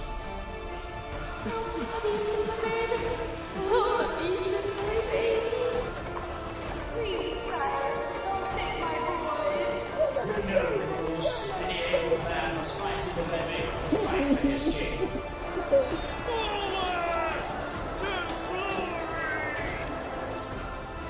34 years of bloodshed and hurt. Some cannot even recall a time of peace, and it shows no signs of slowing. In a world shrouded in such darkness, it's a wonder how anyone survives.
So we're back for the second half of tonight's broadcast. We just left off with... Oh, damn it, I just opened Discord and there's Monster Hunter gifs. With Ruby cooking a feast. Yeah, so the first course comes out. Marcus wipes his mouth and he just makes a note that he needs to, after this, hide the ship. And he'll do so. You have contact with him as well, so it'll be more than easy to do. But the meal may continue. I would like to slurp my vinaigrette off of my plate after I finish my salad very loudly. Sure. Oh, come here, dude. Ah. Some of the nobles kind of... Well, there's 4 other individuals outside of the king and the queen, and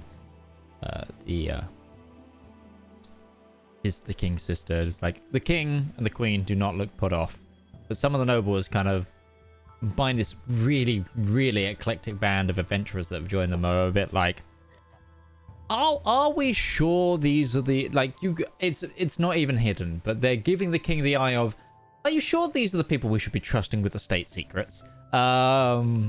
Is it because I is purple? Absolutely should not be, but here we are anyway. But yeah.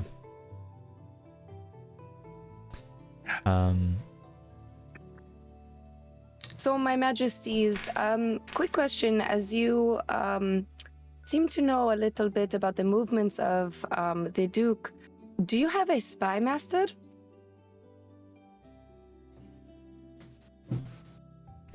The individual that grabbed your hand earlier and spoke, Thieves Can't, just went, puts his hand up and goes, hello, that would be me. I assumed so. And what is your name? I do not know of you. Oh, I try to keep my full title off of the books, but call me...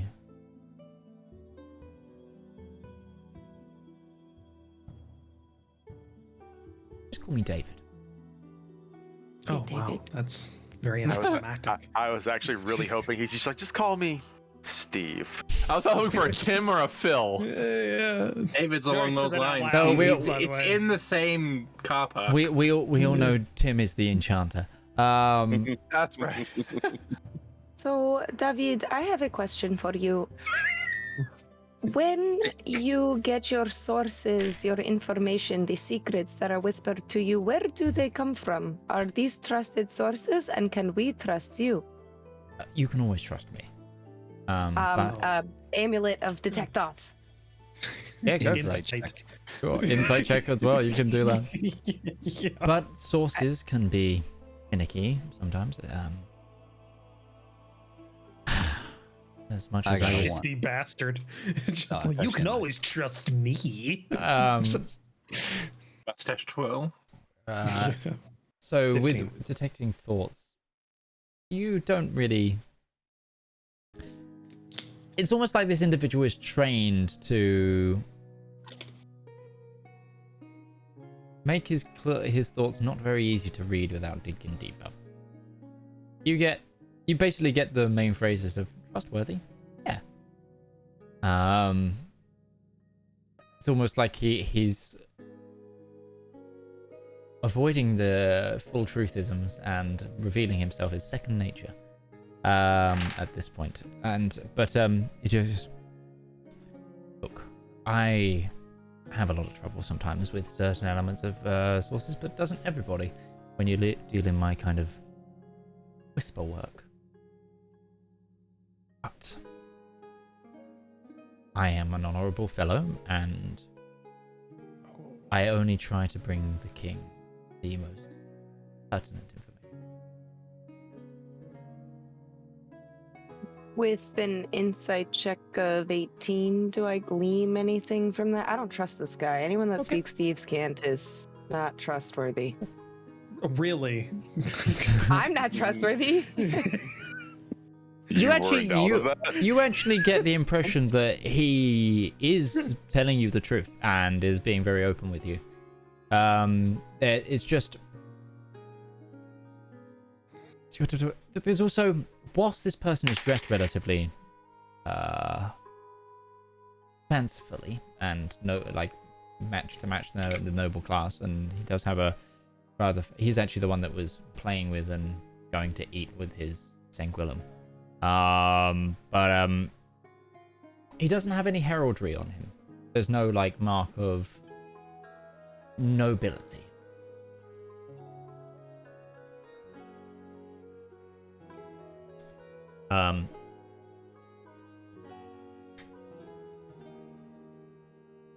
But also, just for clarification, I should probably he's a sort of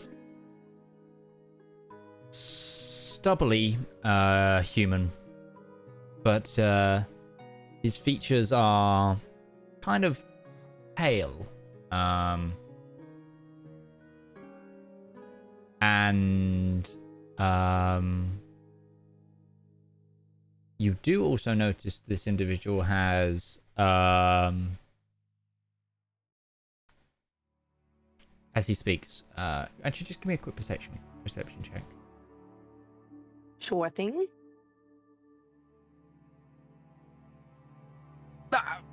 6. Okay, no, he's just a very palish individual, sort of stubbly, blackish hair, and yeah, doesn't seem to, whilst looking noble, does not seem to keep a family crest or anything towards him. The other individuals around this room as well is a stronger looking fellow, kind of that gingery blondish kind of hair, matching like very well kept beard and curled moustache, and sort of kind of almost a skin fadey kind of haircut. He's a man, mid-30s probably, also very happily enjoying the food, and also looks to be the least mistrustful of all of you. And is in fact just kind of enjoying the company. And then the two remaining other individuals, you have a portly gentleman, rosy cheeks, and similar hair color to this individual that is happily eating away, possibly his father. And then the final individual is still a noble, still got a single attire, and he's also the one that was sort of Gourd, you noticed, rubbing his finger. But he looks to be a bit more battle hardened. You notice he's got like a brown hair, he keeps it very short, scars next to his lip, and one towards his forehead as well, all on the same side. And yeah, looks a bit more like a martial in archetype. Do I recognize any of them, like from past experience? Give me a quick history check.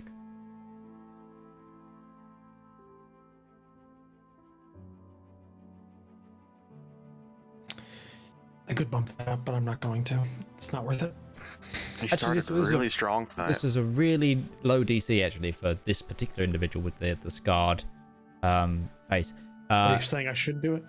No. You actually get this piece of information because when you already get this is this individual is a well-known knight, and what has served as like house marshal for the king for multiple times. And you particularly know him because at the last duel, like a tournament your father ever took part in, this individual absolutely clapped your father one. And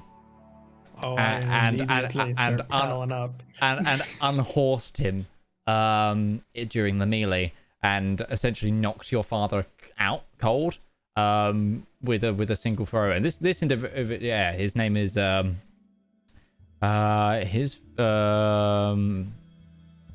his name is Philippe de la Verte. Don't like the name, but oh well. Phil. Phil. Is he a Green Knight? No, he does have green eyes though. But no, the rest of his clothes is actually grey. He keeps grey clothes. Yeah, no, I pal up to him immediately because he's done exactly what I when want to do. he actually smirked when he hears Reynard, thinking, "Oh boy, I'm in for one tonight," and then, you know, his ankle's never been the same. It's like, yeah, you get that. Oh, really? Yeah, this is No, do go on. It's that I feel like you've sat next to him at this point. Yeah, I got free. Yeah, it's like him, Claudia. Like I'm just getting yeah. just one. You know. And he is openly talking to you. But so is there the king also speaks up. Is there anything else that we can help you with, or shall we just enjoy dinner together?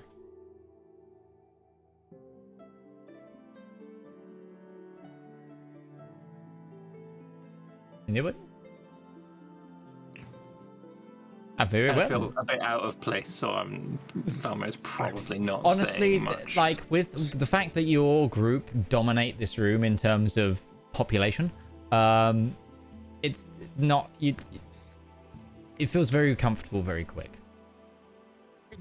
I guess for topic of conversation, could Rue be talking about the exploits of things they've been seeing and talking about the gangs of Retberry and the portal that happens to open up in, I still want to say Cochesson, but it may not actually be Cochesson. And the dragons that they've encountered, basically the story of the Skyfire. Very heavily embellished with the important bits left out that are, talking about Joanna and the crystal and all the other. I mean, you've embellished before, but yeah, so this is becoming second nation. Actually, at the mention of Reprian, it's like you actually get, that got off a place. It is unfortunate that one of our seaborne detachments of Valley has managed to get pushed off at the island. It is firmly... Well, it is just down to those criminal elements that are keeping the Eladrin at hold. It seems that they are trying to build something on the island, though.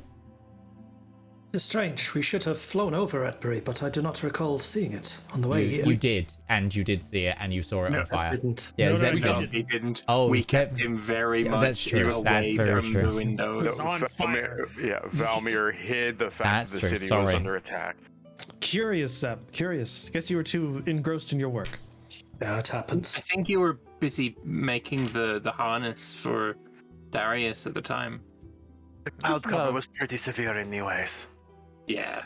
Speaking of, Zeb, was all this time we've been on a ship, you haven't made a spyglass yet? It is a matter of having the right tools and materials.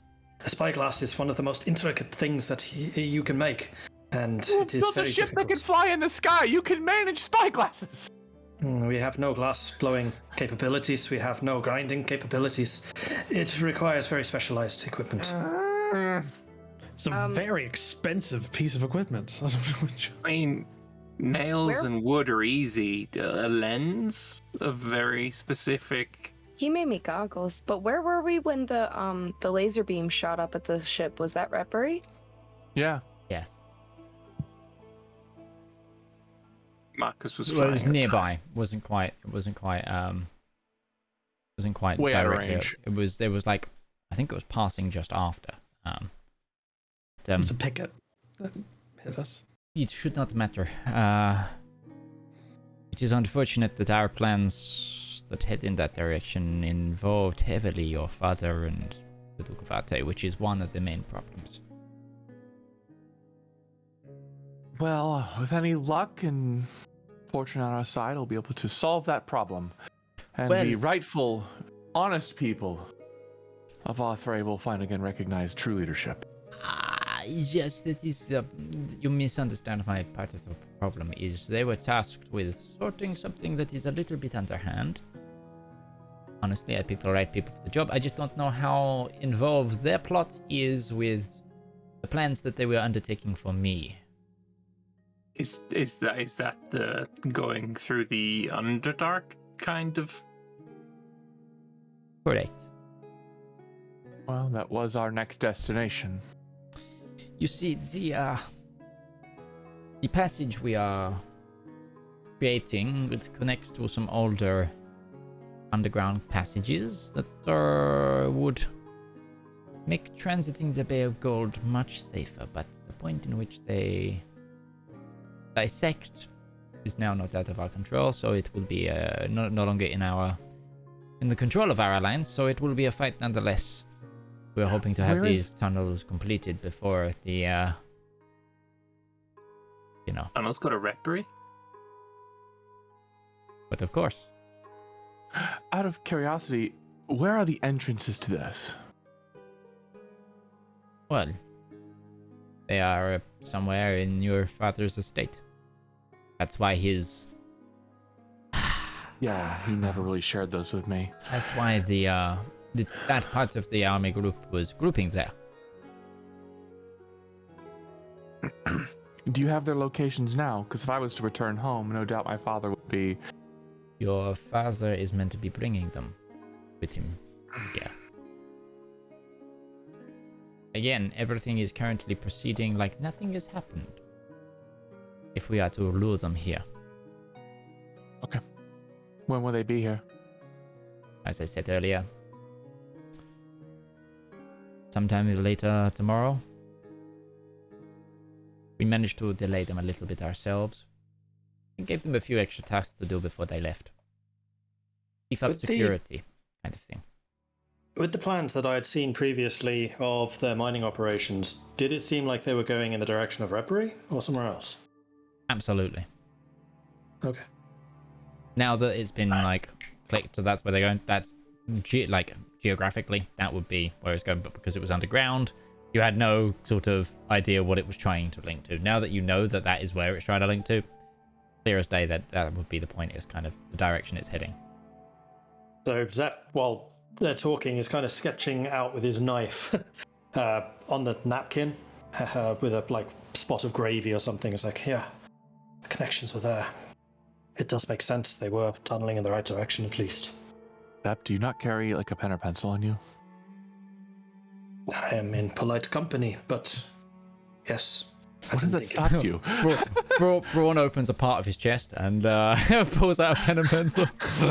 Thank you. And I just kind of sketch over the bit, slightly awkwardly, that I just drawn with gravy. I wouldn't be surprised if Zep had a pocket protector just for... Braun, of course, with his fancy hat on. Let's go. But yeah. Would we not be concerned about the laser beam that they shot at us with the ship? Should we tell the king? I say this out loud, with the king right there. There was a laser beam? Something shot at the ship. It was a When? big beam. You did an evasion maneuver, I thought. With the ship. We were under attack and nobody thought to tell me this? You get really engrossed. It was a warning shot. It wasn't. It's over like that. And this time I'm gonna lean over towards Marcus again, give him a bit of an evil glare. I had it handled. If something bad would have happened, you would have known. Yes, we thought you were aware, Zep. The ship with evasive maneuvers. I only know because when the ship moved very quickly, I freaked out and I had to ask what had happened. I thought we were all going to die. The individual next to Darius actually leans forward at this point and goes, "Well,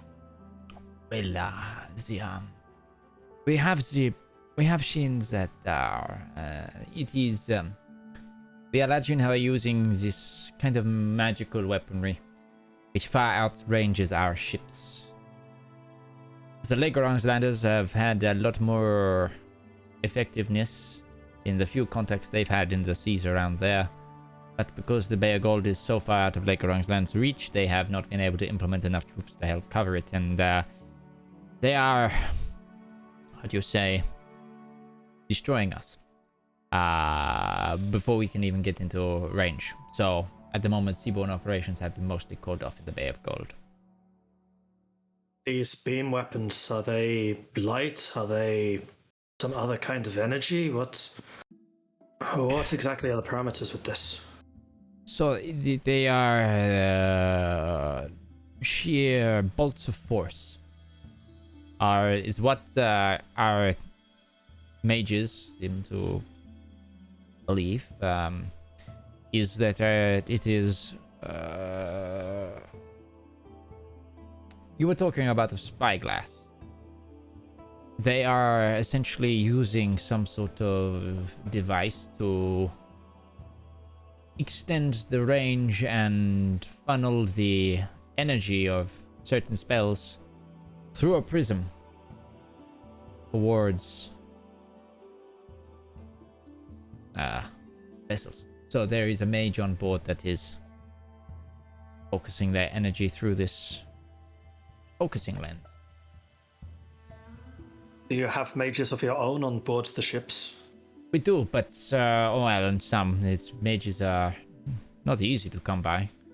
So I'd say it'd be a pretty high priority to get your hands on one of these, or do you already have one? We do not. We had one, but they took it back.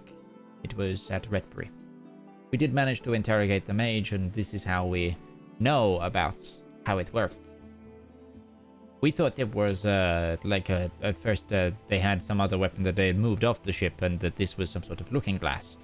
But no, it seems like that they can convert natural magical energy through it. I've heard magical technology. I've heard of concentrating light through a lens, but this seems to be on a whole other level. Happen to have a blueprint or schematic? We have drawings Reference that our drawing? court scribes are taking a look at. The High Magister was meant to be, who would normally be eating with us, is hard at work actually here. Is the reason we picked this location as our central command. Is the brothers here make excellent researchers and scribes. Would you mind if I take a look at this myself? I may have more technological insight than is available here otherwise. The king thinks for a moment, and yes, you are more than welcome to. If you will excuse me, Zem's just gonna get up and ask the directions. Ruby just grab him. Wait until after dinner. But this is urgent. This is part of the war effort. Yes. I actually agree. He should probably just go. He's got time. We could retrofit the observation deck into a gunnery platform. Are you? I'm asking the king. And are you making plans to retrieve another one? How many of these do you think they have? So I'm still like. They are limited in their number, but they kind of most battle flotillas at the moment work with one central ship that has, the high priority guns or weapons such as having mages aboard, etc., supported by other impact vessels or boarding craft or smaller armed ships with catapult, etc. The Eladrin Navy mimics this naval warfare has been stagnant in kind of how you say doctrine for a long time between this continent's armies, except for Legrang's now with their ability to fly every fucking where. He said not hostile and no malice intended. Oh god, no! This guy is like it's amounts of jealousy. Yeah, this is what it is. But the thing is, the Eladrin use the same sort of complement defense boarding ships and sort of lighter vessels with heavier ships in the middle. These heavier ships are, unfortunately, much faster than ours. Elven design is masterful. That and because they outrange us so far, we can barely ever get close. And to find those who can infiltrate the Eladrin Empire and successfully steal it across the entire Bay of Gold and make it back to us is few and far between in terms of individuals. Question: can these weapons be repurposed for mining to blast through rock underground, or are they too large to fit into a tunnel? Speaking as a person with a lot of tunnel sneaking experience, that is usually a good way to smuggle things. I am not a mage.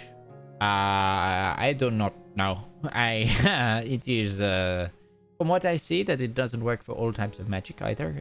Seems to be only those that could be funneled into a sort of certain light or similar to light properties. So it's like we haven't seen any anyway, someone fire torrential rain at us or turn us at a long distance into a group of newts. It seems to be turned you into a newt. Certain types do not conspire well. We unfortunately were in the ways of testing this original once when Redby was attacked, and they retook the ship.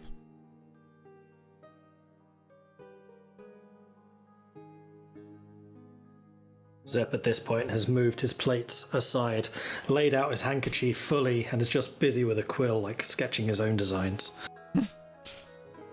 Touché. I am still sitting. Yes, Zep, thank you. About how far are we through the meal? I'd say you're about main course at this point. Sometimes it's even hard to get him to eat, so this is an actual plus for us, I should think. No, by all means, if it is to aid the war effort, I am all for it. I mean, can you imagine mounting one of those on a skyship? Yes. Unstoppable. Yes. I'm sure many of the imagine the artificers. kickback. Yeah, well, I'm sure the many artificers of Legrand's Land are already unveiling certain things. We have heard word of this new flagship of the Legrand's Land fleet, which is proposed to be very interesting. Mm-hmm. Fine. It was it's a mechanical masterpiece. It's like a floating. It's like a floating castle in terms of armament. This thing is huge. I hear it even has the ability to dock smaller sky vessels to it. It is quite the thing of beauty. I have also been thinking of how to make an entire island fly, but I'm not quite there yet. I like that just cuts into the conversation. This king just kind of goes, We recently saw a floating island. Let's not talk about that topic, Zaraj. Oh, you saw a floating island? Pardon me. Magical Earth geode. It's gone now. It was a flip of the imagination. Okay. Let's see. Roll deception. Yeah, roll a deception check for one thing. I need to check what this... 26. Oh, Depends on what you mean by island. It was more like an outcrop. Okay, I also need a peninsula of I just sky. threw a rock off the ship, and it's just like a boulder. I was like, look, it's a floating island. Cloud in a solid state. I think the less we say, the better.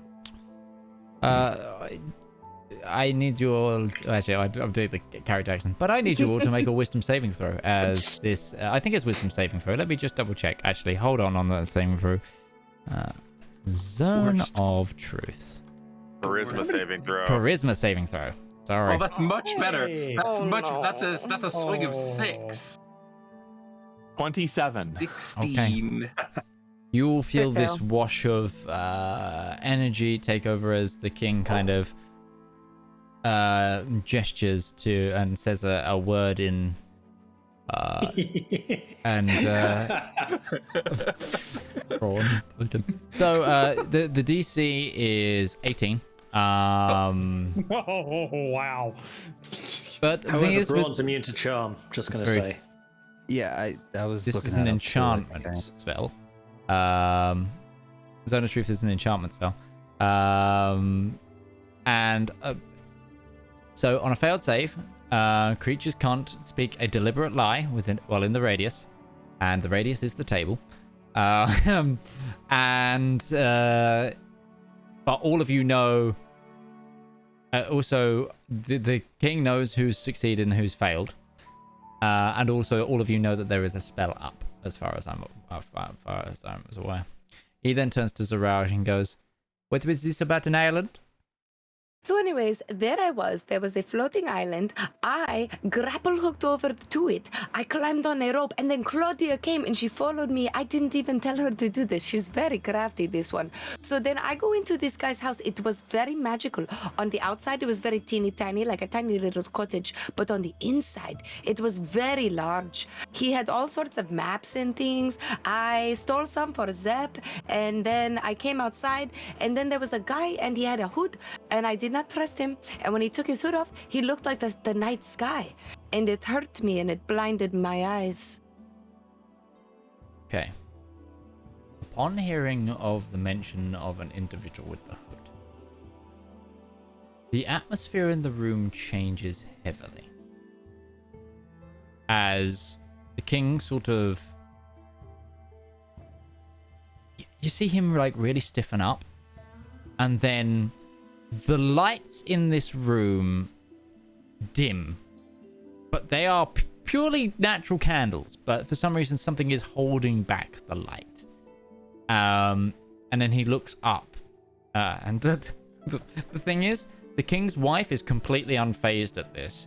The other advisors are a little bit more concerned, and the sister goes and locks the door.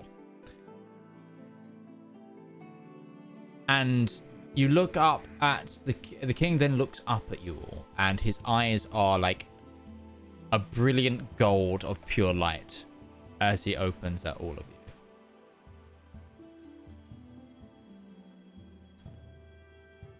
And there is a complete change of voice. The king is like gripped hard onto the table. Ah. So you are those that caused a ruckus recently.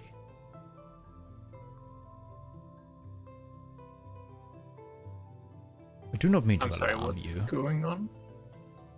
And you are not in trouble. But it's very much good to know. Don't believe you. Why would I lie within the zone? I don't know you. That's why you know I'm not lying. Yeah.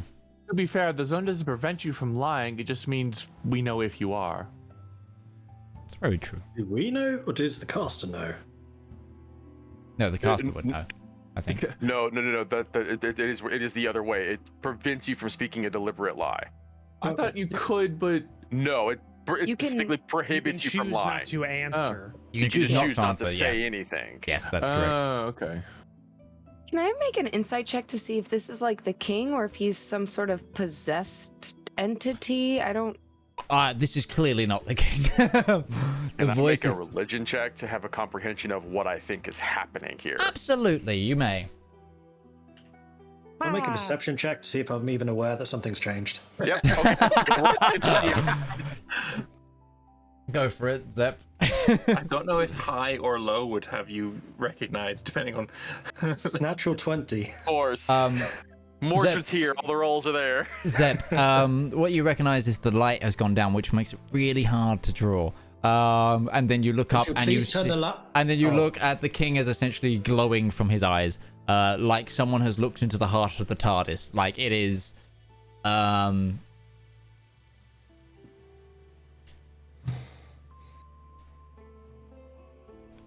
I believe you have all been told of who I am before. At least some of you have. Total loss. Well, someone. Hello, I'm Siraj. Hello, Siraj. I'm aware of all of you. Who are you? Ruby's arms fold across her chest and she just leans back. All sense of decorum and like politeness goes away instantly. Let's just say I am in partnership with the king. And I am the reason that the casting of banishment was a little worrisome.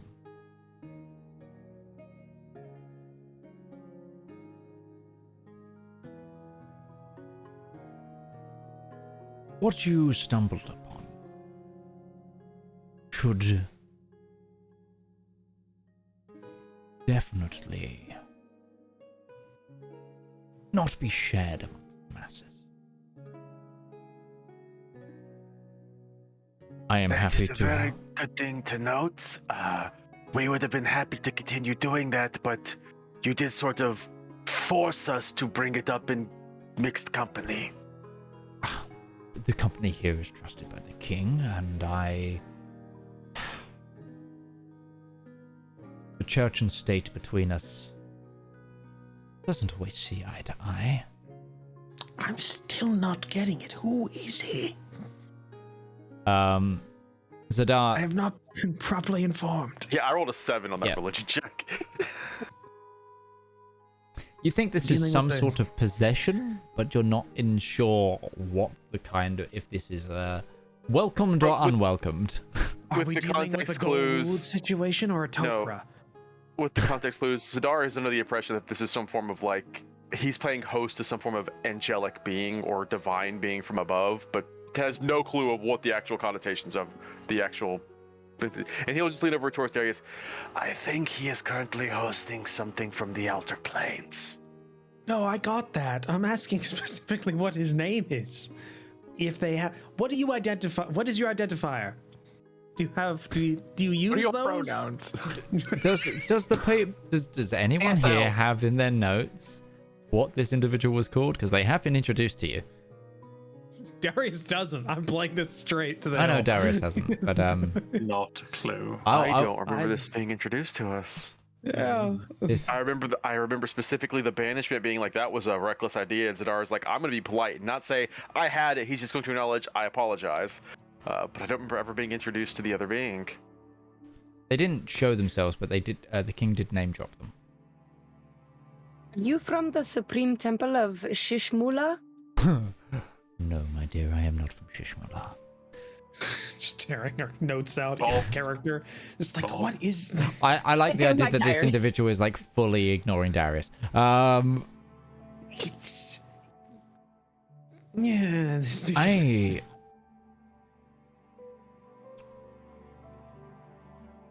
Myself and the king, we serve each other. Without each other, we cannot continue. And it is a mantle that he undertook to keep me and preserve me on this plane. I have been here a long time. And I am one of the few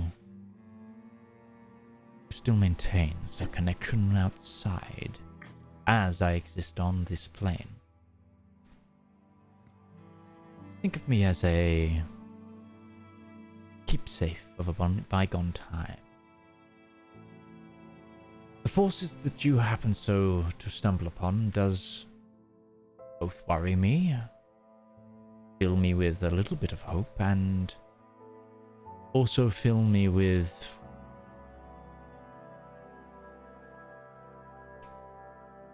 I don't know how best to say this, but I feel like I am in strong company. That something that is weaving our existence has smiled on all of you. There is no coincidences to be had.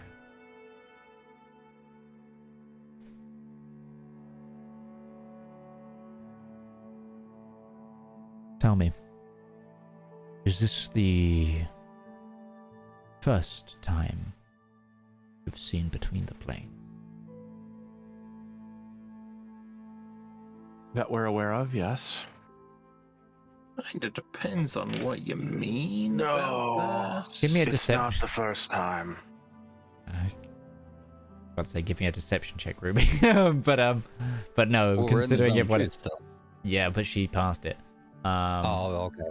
I but didn't see al- that part. But also everyone else kind of confirmed otherwise. He then turns to Zedaar. Yes, Zedaar? There was an incident when we were traveling through the Rien, a small farm that had a planar excursion. Not a large one, but it was one that connected to elsewhere. Ah, yes, we had whispers from the Tithe. They thought it was some sort of necromancer's doing. I told you about that in the story not even 20 minutes ago. Nobody cared. Yeah, folks. Unfortunately, I can't hear all of the time. Just in moments where my lord invokes power.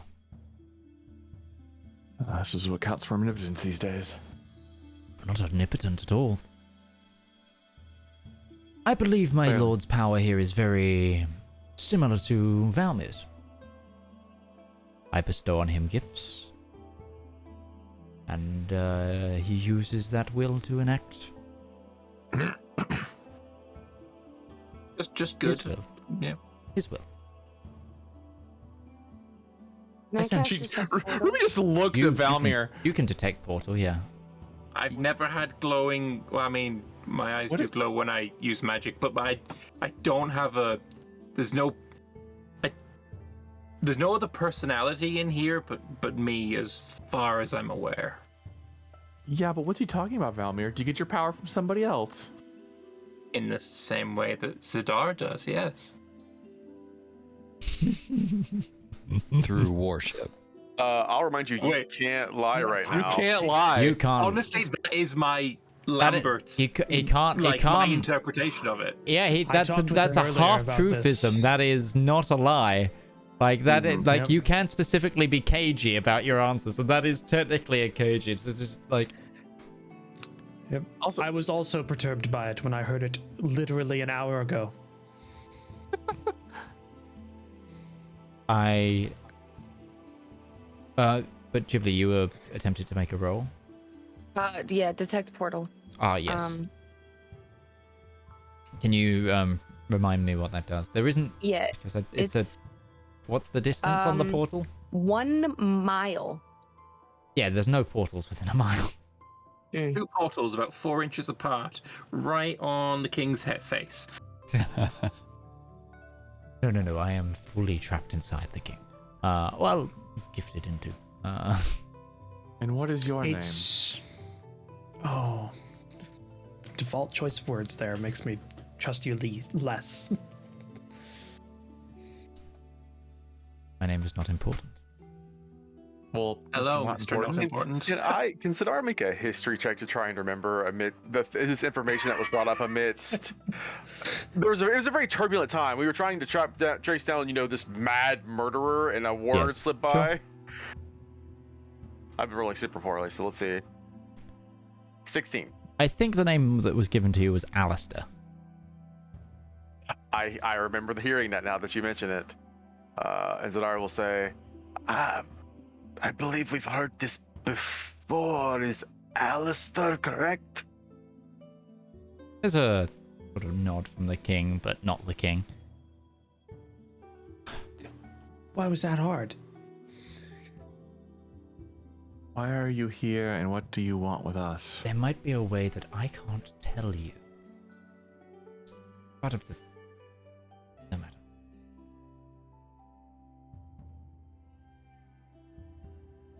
Sorry, what was the question there, Ruby? Why are you here, and what do you want from us? I am here because I serve the king, as you are. I am just passing on a message that you need to be very careful with who you speak to about the workings of this world. And Ruby's just gonna look at Zaraj. You can't really. Zone of truth. That was before that.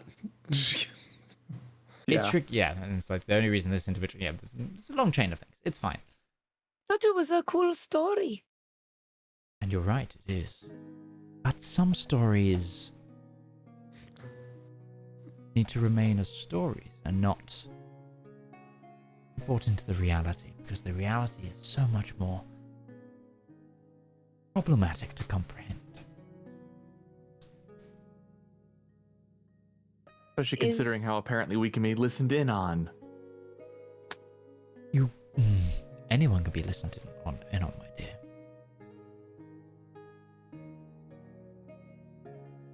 Is your relationship with the king the reason that the king is going to be assassinated or attempted to be assassinated, not a definite? Or is it more of a power struggle? Zaraj, or please. actual You're gonna politics? get us killed. No, but the king is a herald of my faith. Not me, I'm not the god. And I am bonded with the king. And we were bonded when he came to power. Not all kings are. Some kings have been of Othray, but normally a paladin or champion of our faith tends to. And I am a gift of that bond.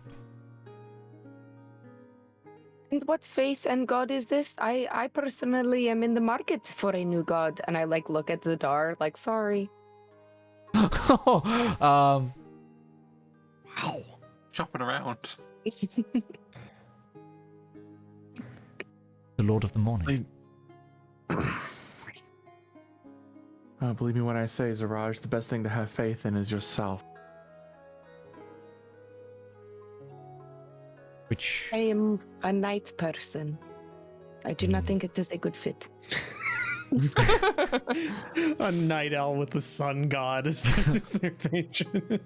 She's got a point. She's got a point. whilst it's not the dominant faith of the region of Nardathel, a lot of Nardathel's religious foundation comes from our faith, and we are ever so happy to still be able to watch over in any sense. What's the expression on the sister's face, the king's sister, right now? It's like she's seen this before a lot. She locked the door and is kind of a bit closer to the door. She's not really focused on the conversation going on. She's kind of making sure that no one comes in. Like, no servers come in. Like, randomly, we're like, like, it's just someone coming in with the dessert is just like, suddenly Deus. Like, you know. The Spy Master is kind of... Actually, give me a quick perception check. To like, perceive what the others are doing. Who? Anyone who wants to. This.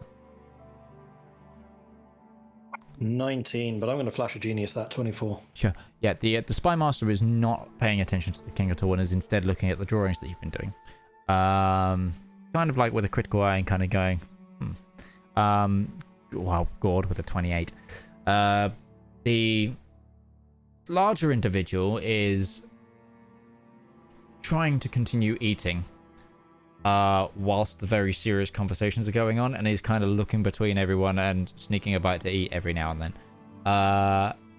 The individual who looks like it could be his son is kind of stopped eating and is just intently listening, and so is sort of the martial character. But the martial character is kind of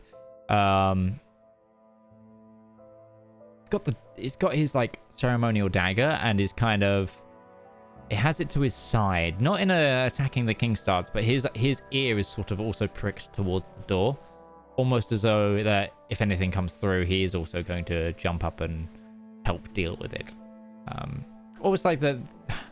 It's not the first time that this individual has, you know, appeared in front of the group. Oh, and the queen is just sort of, she's actually hands clasped praying, with her eyes closed.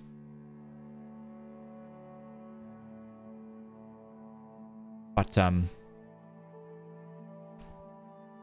out of mild curiosity, could you not cast the spell in the presence of the Duke of Ate and my father and compel them to speak the truth? We were planning on it. However, your father is of the charismatic sort, and we have no guarantees that it will work. We instead tend to use to entrap them in. So the royal gathering, we have the ability to control and limit the use of magic in said gathering. It is tradition, which makes it the perfect time to enact on your father and the other co-conspirators, as they will be defenseless and weak. And all we simply do is present other evidence to the rest of the court, and a judgment is as clear as day. Well, for the purposes of this conversation, if he talks, it's probably a lie.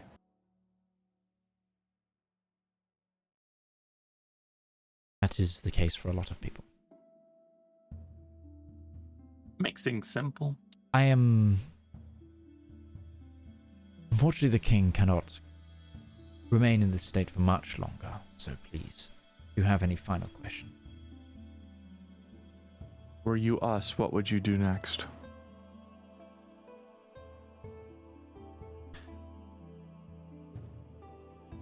I am in service of the king, so my desires would be biased. And I have been tied to Othray for way too long to be the one to make that decision. Yeah. Have you inhabited other kings in the past? Is it Some kings, some paladins, champions of the faith. Archbishop at one point. I've been tied to Othray now for... wow. Over 1,000 years. Why can't you leave and go back to the other planes from where you come? I could. And I could join my brothers and sisters and serve out our faith there, but even with the deal that was struck, many of us needed to stake our claim, fail-safes should the worst happen. Ruby's eyes could not roll any harder at that statement. She does not try to hide the fact that she does not like or trust this entity. That's fine. What deal was that you have made? I didn't make it. Well, I simply serve it.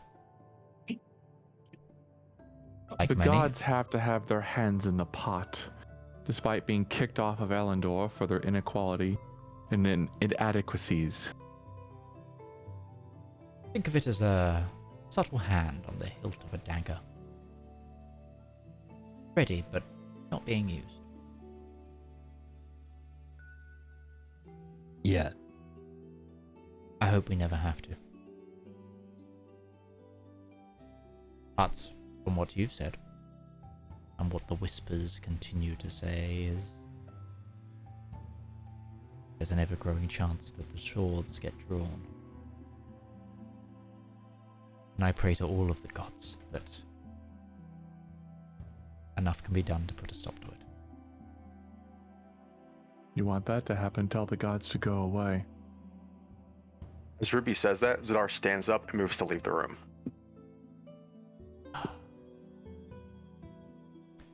The gods, no matter how hard you try, will not be going anywhere. They can't go anywhere. There's a lot more to trying to understand this than you can claim. Midge, you're fading in and out. I didn't quite catch that. Oh, sorry, I'm being too quiet.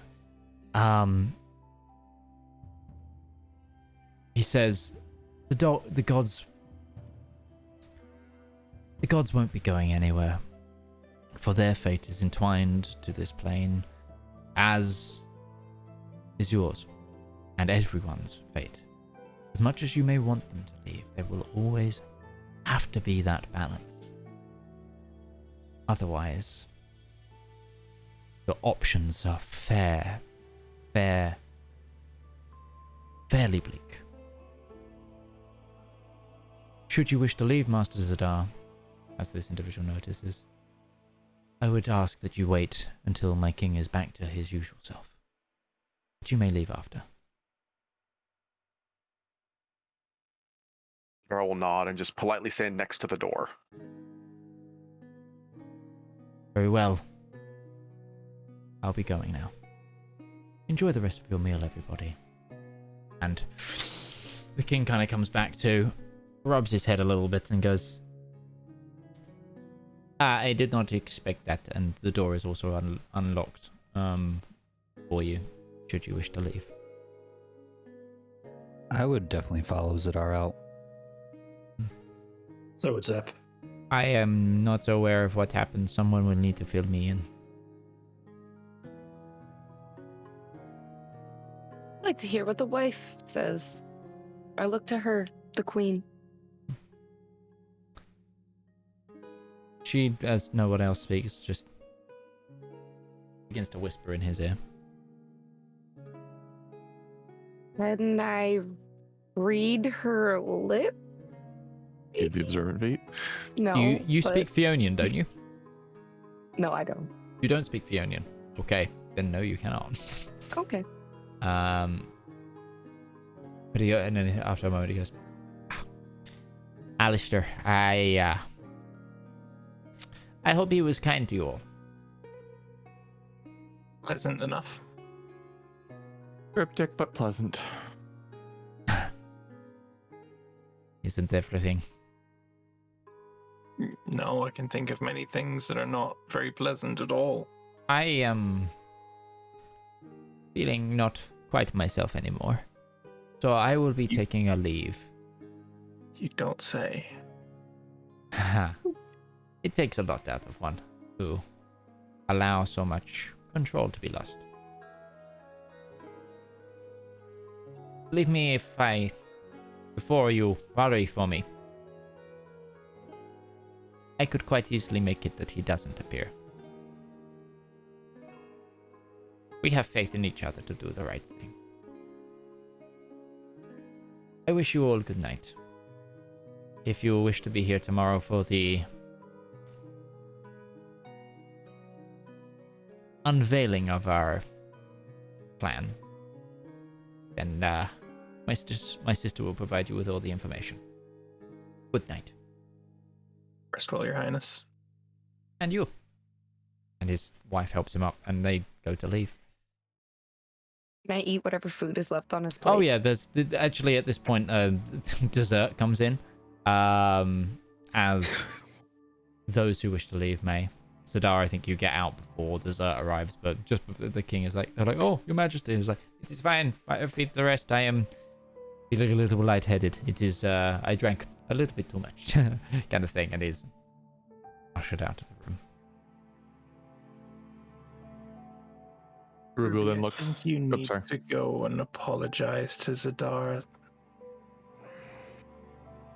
Really? We all know that his faith is a so crutch important to him. We all have crutches of various descriptions. His faith is important to him, and whether you believe it to be a crutch or not, you still hurt his feelings, and as a friend, you should apologize. Tired of apologizing for being right. But she will get up. Forgive me, my lady. I'll have to continue this conversation.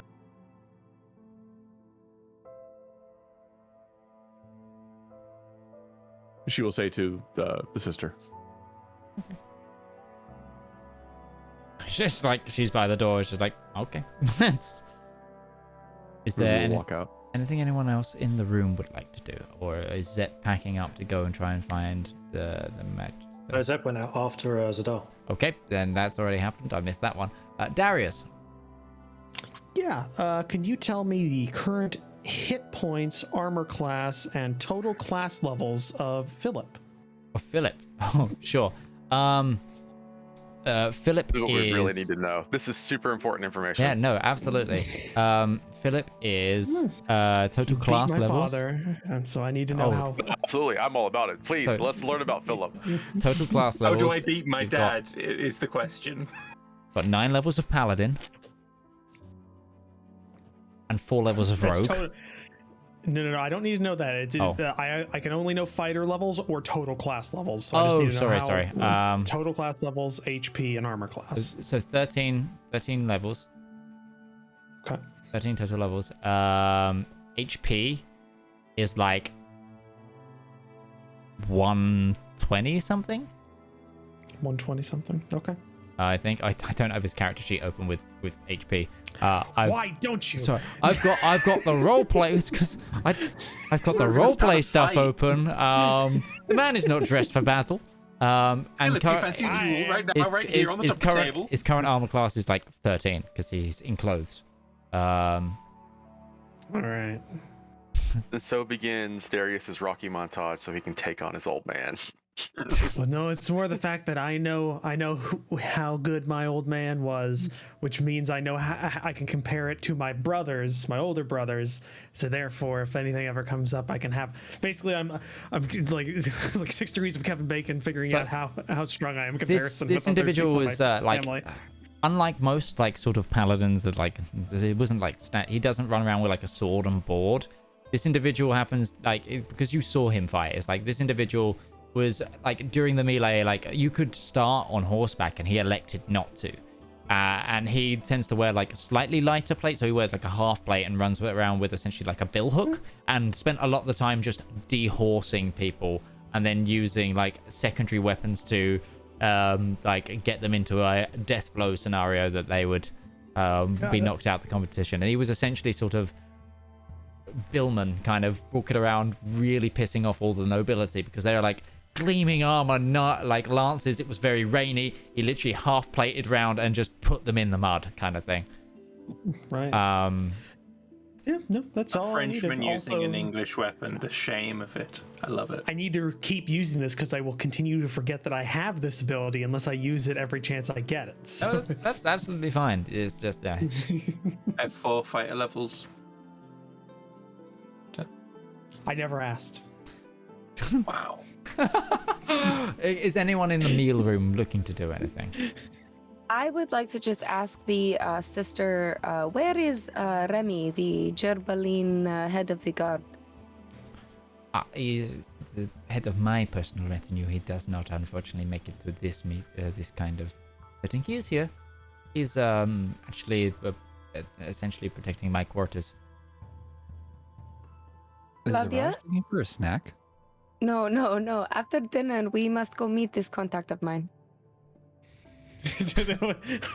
when the words King's sister's quarters, and then Claudia comes up immediately. The range just gets up like slightly. I will allow. Okay. Cat's gonna go meet the gerbil. That's fine. That's fine. Sort of medieval espionage Tom and Jerry going on. I'm gonna take a plate of dessert. Yep. I'm gonna take 2 plates of dessert and then try and find Zedaar. Okay. So Gourd went with Zedaar. And so did Zep. And Zep also. Zep, were you we rushing out all after? Are you both rushing after Zedaar? As soon as Zedaar got up to leave, Zep was basically, well, yeah, I mean... Is Zep going after Zedaar or using this as a great excuse to go to the library? Is what I'm asking. I was 100% going to the library, but... Sure, okay, no, that's fine. I'm just trying to mark out where I'm... Just to, like, expedite this a little bit, as Zedaar, like, starts to leave the room, Zep will just come up to him, like, hold him on the wrist and then just offer a hand. Zedaar would just pat him on the shoulder and just shake his head back and forth. Zep will just kind of awkwardly pat him back on the forearm and then kind of look around and then dash off in the direction he thinks the library is. Sure. So like also it's like you with scroll in hand start heading one way and the King's sister just like pulls you and points the other way. No, like kind of she's assessed where you're going. Yeah, she's assessed where you're going. But we'll go to the library first. So Zep. I'm looking at the time. So if you want to do Zedaar now. No, I think the library. Sorry, I'm thinking English. Yeah, never mind. Time's fine. Conversion time. Yeah. Yes. You're thinking in English. That's good. You get to this large oaken door, and it opens up, and you are met with a very large library. It's circular, with bookshelves all the way around. And in the center, there is like a team of about 20 individuals rushing around with books and tomes, and another individual that's kind of they've got to light the center of this chamber. There is almost like a mirror above reflecting moonlight in. And they're using dispersed moonlight to light this room at night. And in the middle there is clearly a mage, like regalia sort of. You've seen mages before because of Legrand's Land. There's full of them, but this is clearly some like an ostensive court mage. Also because they're wearing like traditional sort of court wizard's clothes. Like the only thing missing is the pointy hat, kind of. It's like a blue stars kind of look, and they're reading through this large tome on a lectern in the center as you walk in. No one pays any attention that you've come in either. Are there any obvious blueprints? It seems like some of the tables near the lectern, yes. That's where I'm going. Okay. And I'll lay down my own scroll and just basically just start comparing and adjusting my own, moving that aside, grabbing a new sheet of paper. And I'm basically just transcribing what they have with my own ideas to try and make something. It seems like a lot of what they're doing is also guesswork from like first-hand. There's like written first-hand accounts from people who saw it and like who have been attacked by it and that saw the ship but didn't get a chance to draw. Like it's one of those things of like they had a half-completed sketch and now they're using word of mouth to try and work out. And also the people that are sort of word of mouthing it weren't necessarily mages, so it's a lot of guesswork. And the individual is like heavy in a book. And then you see them pull a lever and like the light sort of focuses a little bit more, so it gets a little bit brighter on the page, and then he turns around and goes, "Ah, hello. Who are you?" I am Zep Skyspan. I believe that you have... You are Skysman of the Legrand's land? The same family? Yeah. Ah. Same family, yeah. I am very aware of you. I take it you are here to help in some way. Yeah, we were told at dinner that the Eladrin have been using some kind of new weapon that has been defeating your purposes in the conflict in the Sea of Gold. Yes, it is some sort of focusing prism for the mages. They seem to a lot of allows them to increase the distance and empower the spells a little bit stronger. For example,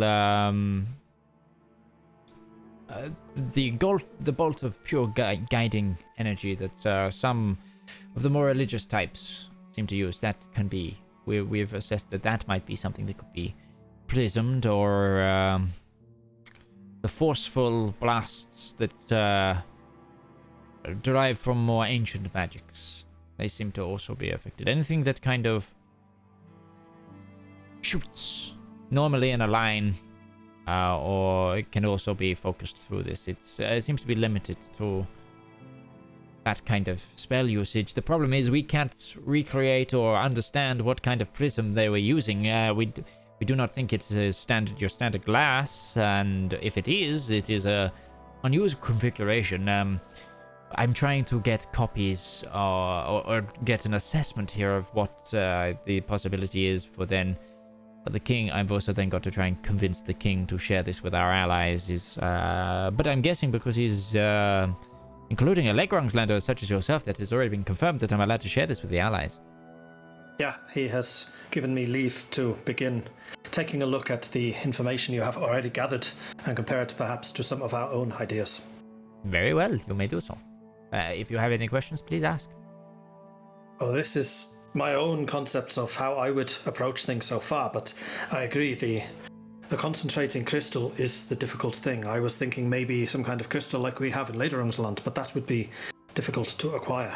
See, is what we've seen from our designs, and he goes on, is like they seem to use multiple layers, so we do not think it is a crystal per se. It is some sort of glass that they have either come up with or discovered or reworked somehow. It seems to be more glass, like it seems to have less natural property. It is just the way it's been shaped, but it could also just be shaped gem work. It is very hard to say without having it in front of us. Well, when I was younger, we used to use spyglasses and similar combinations of lenses to concentrate light to then make our pages burn. Something similar.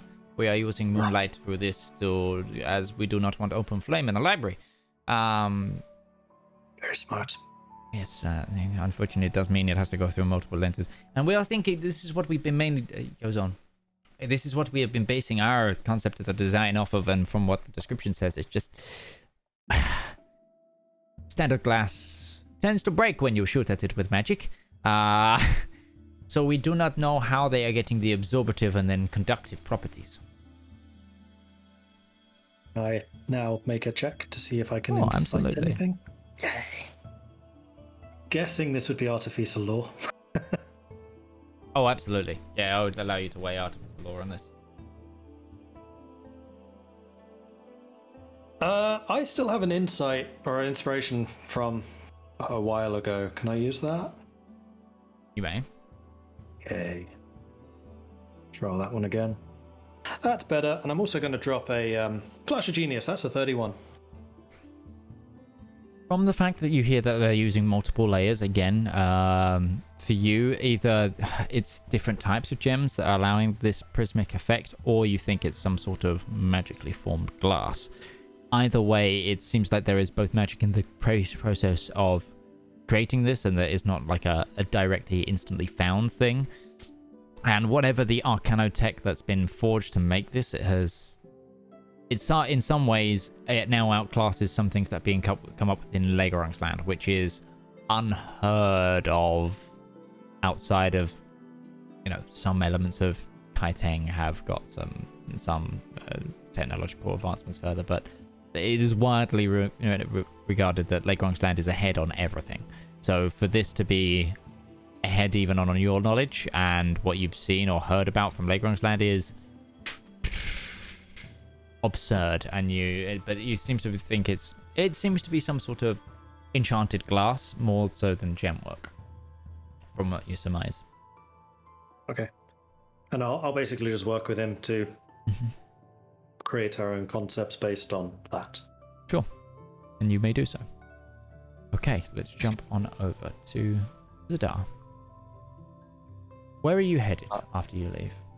So he's not going far. Once he makes his way out of the monastery, I imagine there's the open space in the courtyards around it. There's maybe not a graveyard, but just like a tree off in the distance. He's just kind of making his way over to, clearly just moving to excise himself from the situation he was just in. Sure. Yeah, well, I mean, the main monastery is then surrounded by gardens that are walled in. You could eastly find the space in the garden. He goes and just finds a nice secluded spot in the garden to just, basically somewhere you can catch your breath and get some fresh air. Gourd, are you staying close, or? Yeah, I would be kind of following him silently, kind of being there, but not trying to be intrusive into his kind of introspection. Sure. And I'd have kind of Gourd just kind of flying above us. You mean? Stone. I mean stone. Yeah. Suddenly the cat can fly. Okay. Yeah, and I'd kind of just, once he kind of settled in, I'd just take a seat near him and just, be an ear to listen, if he needs it. What's it up? What do you do? He's just kind of staring off into the sky, just kind of watching it. Every few minutes he says, did the meeting end so quickly when I left? Well, I didn't stay long to find out. I figured my time was better shared here. I appreciate it. Absolutely. I feel that there's a bit of tension going on between the two of you and a bit of a misunderstanding. There is no misunderstanding, but I would not describe it as tension either. Ruby has her views. I do not agree with them, but that is as simple as it is. If it was a moment that those who are servants of the god was no longer welcome in that conversation, it is only polite that I remove myself.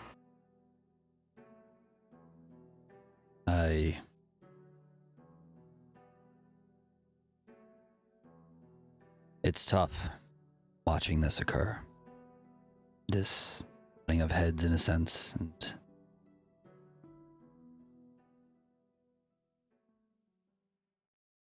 Ruby, you know that I follow the same that you do, and I know you do, and I know your belief is not the exact same, but similar, and we follow the same values and the same God. Your companionship and the times that we've had a chance to talk about this have been a piece of home, actually. A chance of feeling like I was back in Atria. It has been very welcome. well, I'm glad that I could make you remember those sensations, those feelings, that nostalgia. You all have given me something that I haven't had in a long time as well. What is that? Companions, a family. Family. Families fight. In fact, I find families fight more often than many. It's very true. A lot of differences of opinions occur. But we all manage to find our way to agree at some point. I just think that because of Ruby's inner strength, she doesn't really see the need to seek strength outwardly like we do. And it is strange to know that her power comes from somewhere else. It is her power, to be certain. It's something she has fostered, but is it too not a source from this being, Coloris, that she has sought for? Now, I have not to be so bold as to suggest that it is a relationship like I have with Bahamut, but it is a power that was not original to her. It's very true. I think sometimes we forget to see where we were given gifts in life and kind of... How do you say it? I'm sorry, I'm at a bit of a loss for words, but... Do not worry about it. I have a gift for you. I wish it was a better one, but I imagine it might be something you can appreciate. Zedaar is going to go into a pocket and pull out a key. Just not a very well-worn key, but a key that has clearly been used time and again. And he'll kind of flip it over for once and twice and just kind of hand it over to him. I wish it was more significant, but it was a gift to me that had personal value, and I pass it on to you. It has a lot of significance coming from you. I was given to this by a priest in the town I cannot remember the name of while we were traveling through the Rhiannon Empire. And she told me that it would open up any altars that were dedicated to Bahamut that I should find in the region. And I saw it as a way to access my faith if I needed to find a place to do so. And I pass that hope on to you. Well, I take this and I appreciate it because I will no longer have your direct guidance, and this will allow me to continue following this path. You were the first person that has approached me to not try and convince me to stay. I understand that we all have our own paths to walk, and when they intertwine, we walk together, and when they must separate, we must be willing to let each other go. And only hope that our paths find up crossing again. Which I'm sure they will. I have no doubt of it. Just remember, we are bound a lot deeper than just as a company. No, we are a family.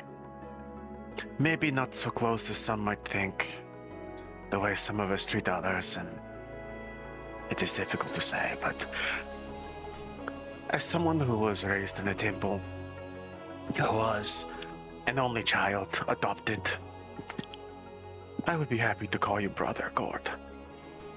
And I you, Zedaar.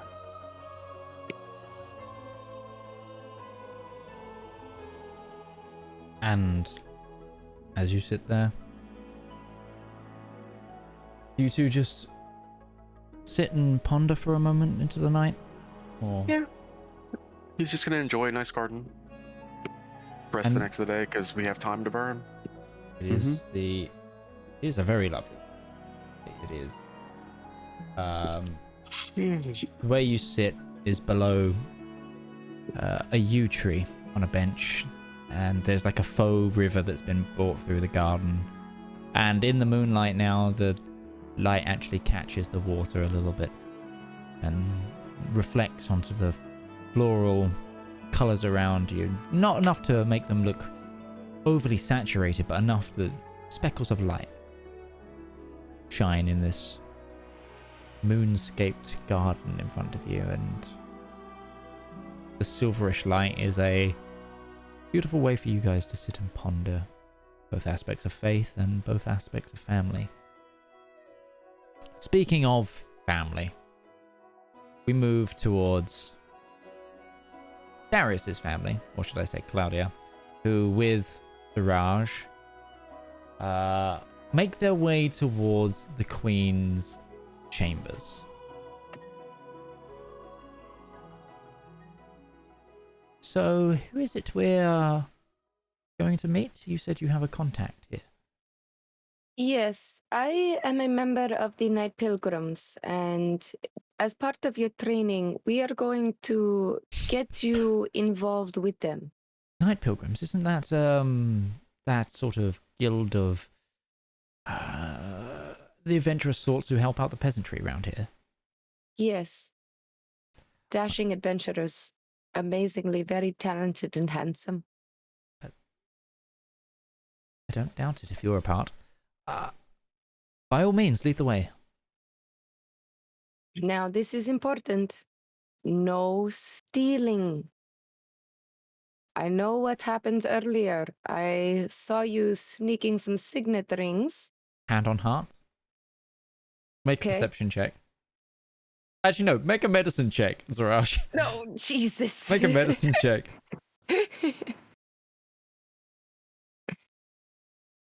Oh, 9. You think she put her hand on her heart? So listen, I'm going to give you a set of instructions when we meet Remy. He is a Gerbaline. Make no mention of his vermin-like appearance.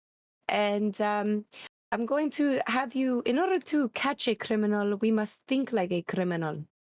So we're going to think like the assassin that may come to kill the king. We are not assassinating the king. I would like to make that point very clear. Can you please repeat this back to me? We are not killing the king. I know we're not killing the king. We just had dinner with him. Okay, good. When we meet up with Remy, I'd like to introduce Claudia as young Reynard. She...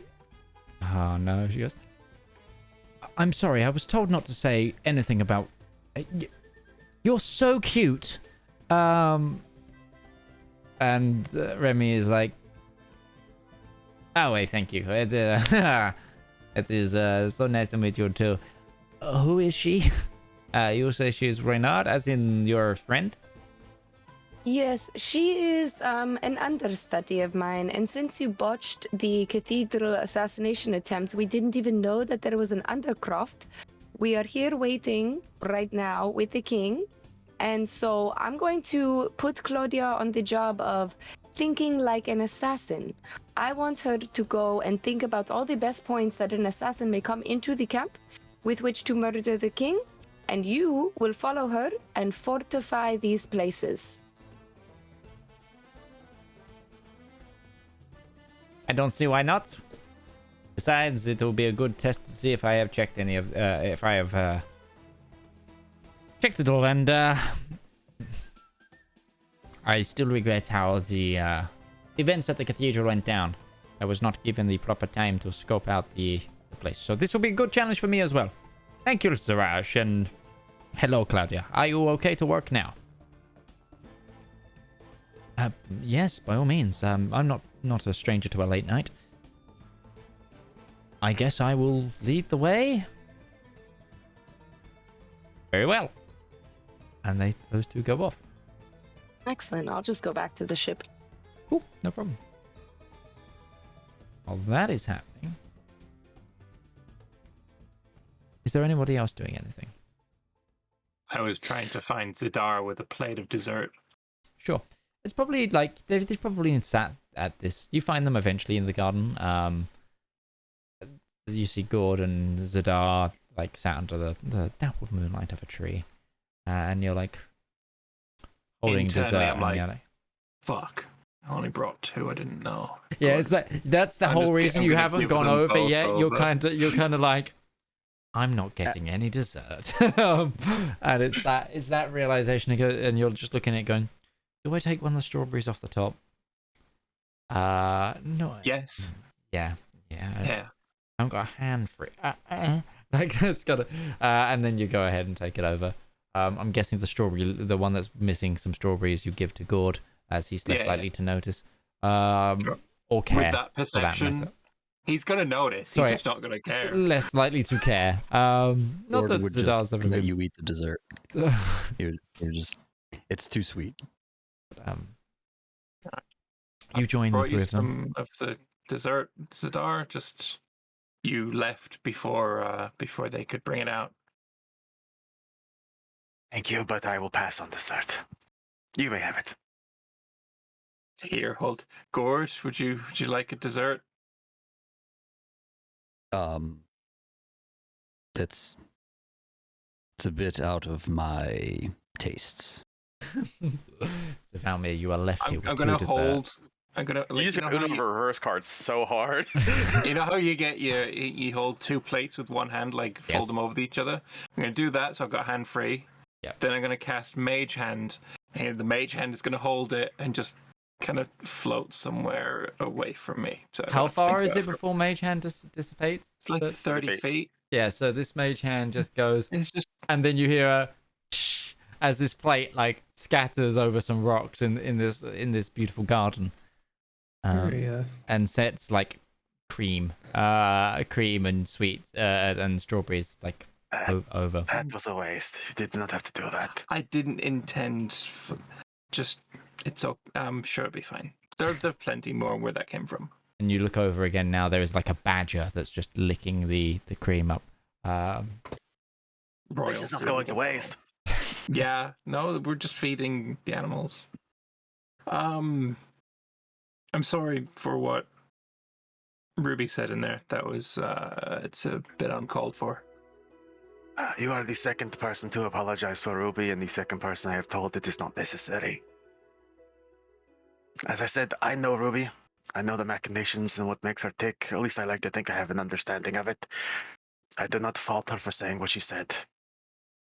It is a difference of opinion. We all have these things that we have to deal with inside. You have your inner demons, the same as any of us. Yeah, I'm gonna nod at that. Some may say they're more literal, but they are still just that, inner demons. So I mean, I think there's like some outer demons in Valmir's case as well. I'm gonna let that one slide. That's okay. I just meant like your brother, or that libelous, gentle thing, whatever. Yeah, I don't even know what to think of that. I'm just kind of trying to ignore it right now. I would not let it affect you too much. He is not you. His sins and his faults do not pass to you. Even if you share the blood with someone, it does not mean that you are responsible for their actions. Yeah, no, that's fair. It's just something he said about he is me. Trying to, I don't know, imply that we're on similar paths or something. It's just, I don't know. But it's fine. He's not really that. He's not affecting me that much. But yeah, I kind of heard rumors and on the grapevine. And I look around the stuff like vineyards and stuff. That you were planning on leaving us? There are things that I have to take care of, and I cannot stay here to do that.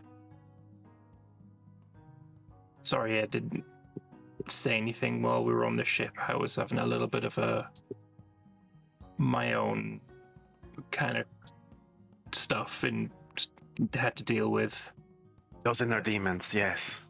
Well, I mean, I guess, yeah. These ones are just... These ones, funnily enough, are the more metaphorical demons. But I'm going to be sad to see you go. And this group will be lesser for your parting. But, you know, you gotta do what you gotta do. So if this is what you gotta do, then I wish you the best of luck. It is something that must be done, that is certain, but there's an old saying that you should not be sad when the good times are over. You should be happy that they happened. Well, I am happy that I got to meet you. You're pretty remarkable. I think I am totally average in every way, but to each their own opinion. I hope that in the time that you will find a chance to rise above these metaphorical demons you have, and maybe even the literal ones if it comes to that. And I have a gift for you as well, since I'm giving out something to everyone. And Zedaar is going to make a point of taking off the bracer he wears, the bracer that has the piece of the crystalline dragon in it. I know you have something similar to this, but I want to give you this one myself. Thank you very much. I'll treasure it. I want you to remember what it means. We were told by the individual we should not talk about that he knew of the other dragons that were siblings to the one we dealt with, Xenopharius. And I want it to be something that maybe you keep in mind. If it turns out that his brothers are as big of monsters and assholes as he was, then finish it and consider it a job well done. But if it turns out they aren't, then let it be a reminder that you don't have to finish every path you start on. Wise words. What words do you ever say that aren't wise? Well, accept the embrace.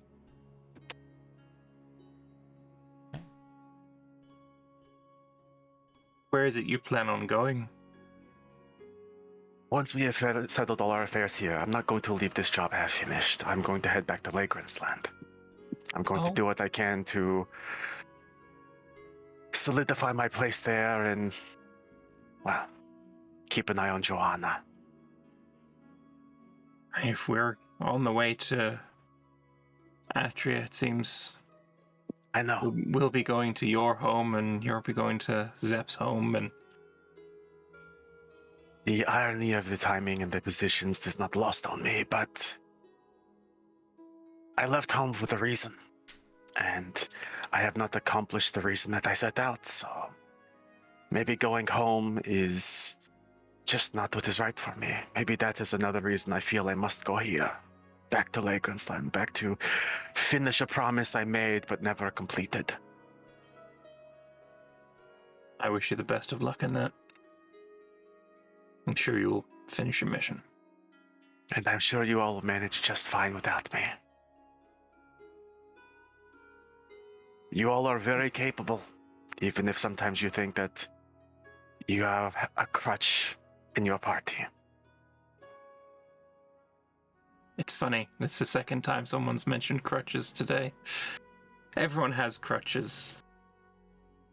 Metaphorical ones, literal ones, it doesn't matter. They're not bad. They're not bad things to have. What could possibly be wrong with having something that helps you stand on your own 2 feet? Precisely.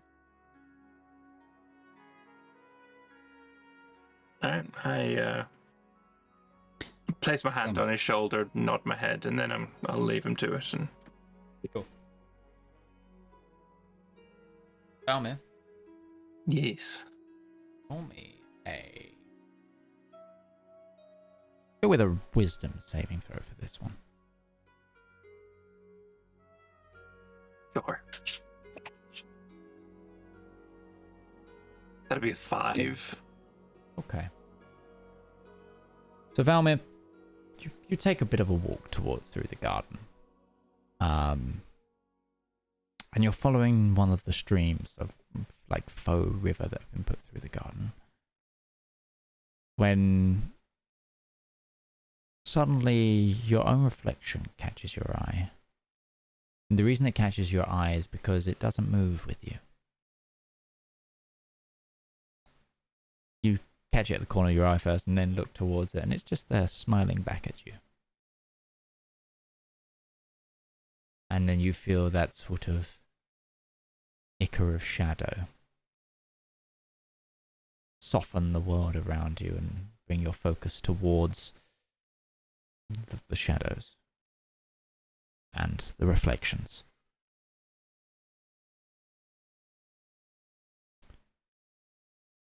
You know what's behind that smile. And it's the first time you've seen it in a while.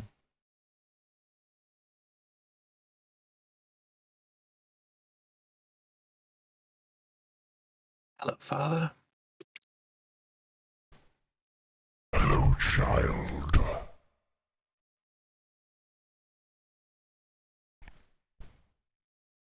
Been a while. It I has. walk over to the pool. The smile hasn't changed. This is just a smiling visage of your face, but you hear the voice. And even as you change height, the only thing that happens is the rest of the physicality of the reflection lowers to your height, but keeps that same smiling face. I see you've met some of the family. Yes. I met Adagio. He seems like a character. He is delicious.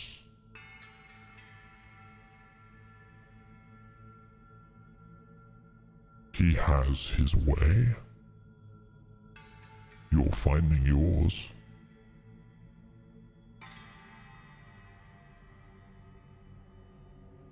I'm glad my way is not the same as his. Yet.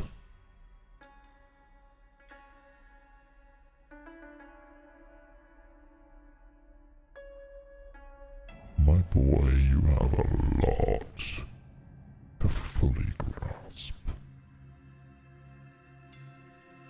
And if we are to continue this relationship of ours, you will erode. You will get closer to me. I demand that of you.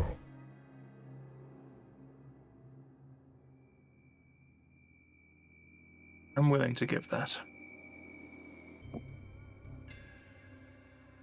Good.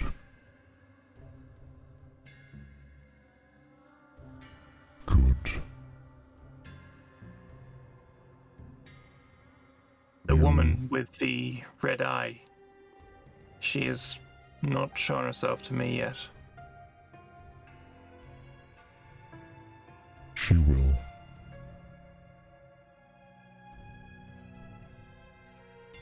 She will.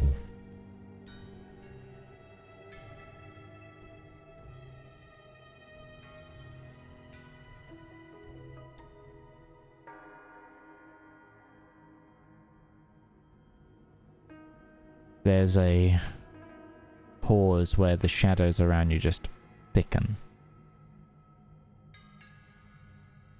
And thicken until all you can see is this shimmer of the reflective pool in the shadow itself. And it changes from your face to just eyes and a smile. You too will be delicious, my boy.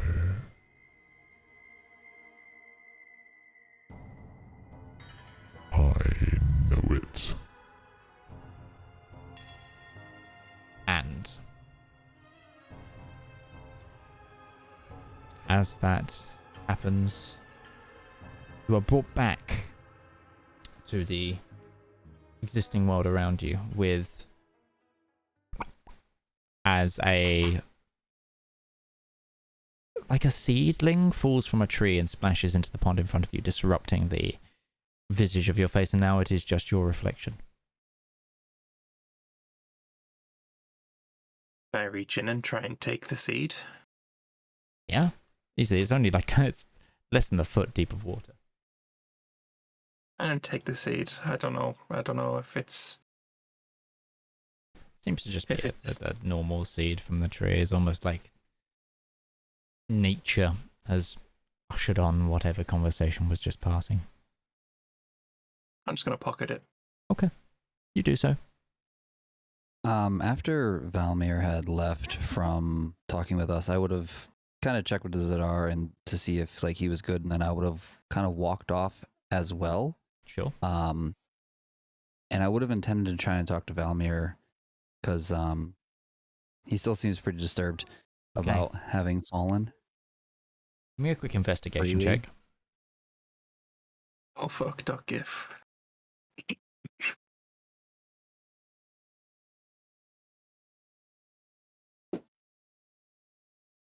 An 11. You do find Valmir, but he seems to just be looking at a pool of water in front of him and then looks back to eating his dessert. So you see him and you can go over to him. Are you enjoying your dessert? Jesus, Gourd, you startled me there.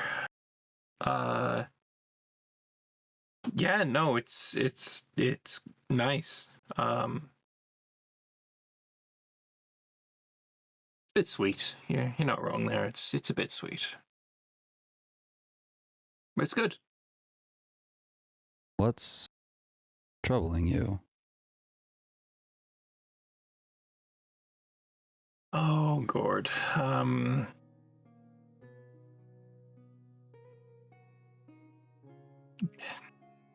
How can we have seen the things we've seen recently and not be somewhat troubled? Deception check versus insight.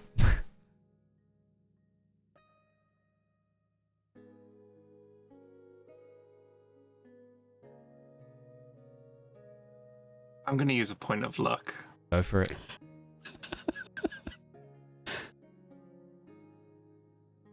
Aim, don't really want me to lie here. You know what? Roll one more time at advantage just because you've only spoken a half-truth. Okay. Game's really not wanting me to lie here. Oh, something's off. Something's off with Valmir. That was an than 8, a 10, and a 10. With those rolls, I think we are certain nothing's happening with Valmir. Things are going exactly as they always do. God, something feels off with Valmir. The norm. What was happening? Why did you reach into that pool? Oh, as I was just looking into the pool, a seed fell from the tree. I thought it was interesting. You're not very good at lying, Valmir. And we've spent enough nights sitting together talking, then I can tell that something is off. I really should be better at lying. To some people, it comes naturally. I suppose that's a compliment in a way. Look, the seed really did fall. That's not a lie. No, of course not. I pull the seed out of my pocket and show it. Anything special about it? No, it's just a seed from the tree behind you. Like an acorn or something? Yeah, pretty much. Is it gilded? No, nothing different about it. It's literally just a seed. Almost like I was being poetic. Mm-hmm.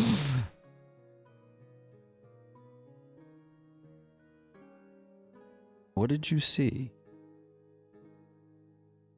You seem to be staring intently. There's not much that gets past you, is there? I'm afraid not. It is a blessing and a curse.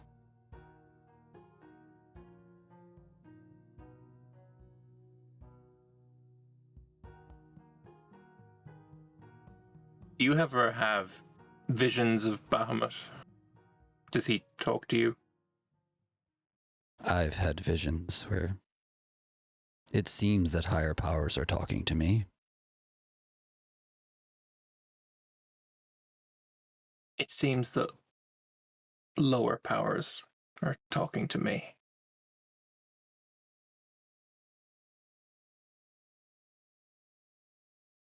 Good or bad?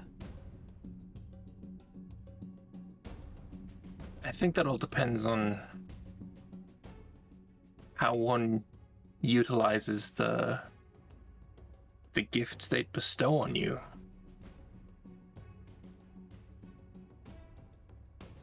A worshipper of Bahamut, not that I know any that are like this, but technically could use their powers for ill.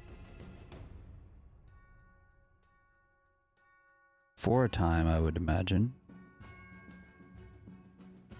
My family are worshippers of Lolth, and many in this region, this kingdom, this land would consider that evil. But while I'm not denying there are certain elements of my family that are particularly evil, not all of them are. My brother, for example, that I've told you about, I regard him as very good and kind. He still prays to Lolth. Do you feel like because you have these gifts that you are bad inherently? Like I said, I think it's how you use the powers, whether those powers come from a place of good or ill. It's how one utilizes them. I'd like to think I've utilized them for positive reasons. Are you scared that your usage of these gifts in a good way is feeding something negative? Do you feel like even though you are doing good and trying to do good, that you are giving power to something that is going to do the opposite? Where does your hesitance lie?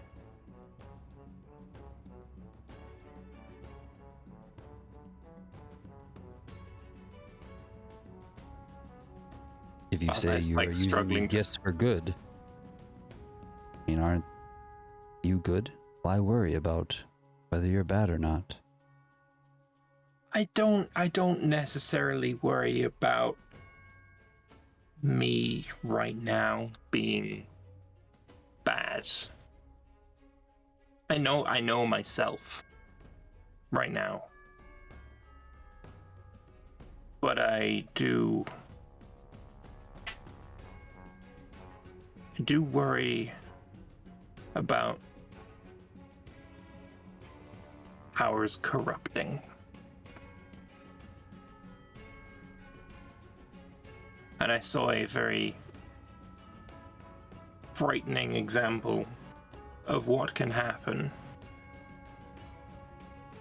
if I begin to use these powers for ill, for self-service, and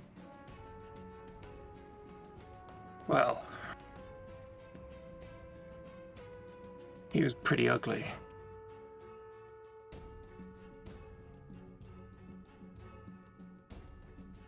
Valmir, I will assure you of this.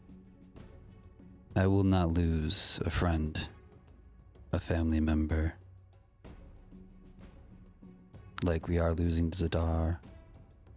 I'm not going to let something else, some higher power, lower power, whatever, let you become corrupted. I will not let that happen.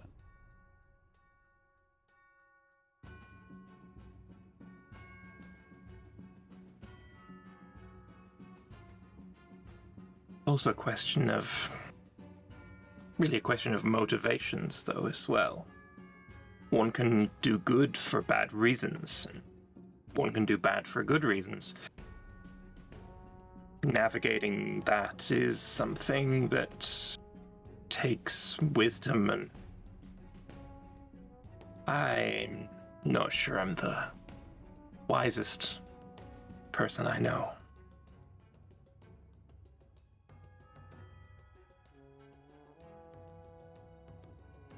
Well, you have those around you that can help guide you. And that's why I'm saying, as one of those individuals, I will not let you become corrupted by whatever powers you are trying to use for good. And I'm sure that the rest would fall in line fairly similar with my opinion. We're not going to let you go.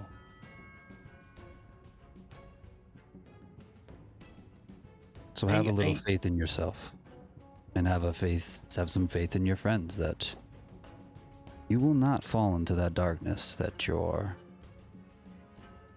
weird sibling did.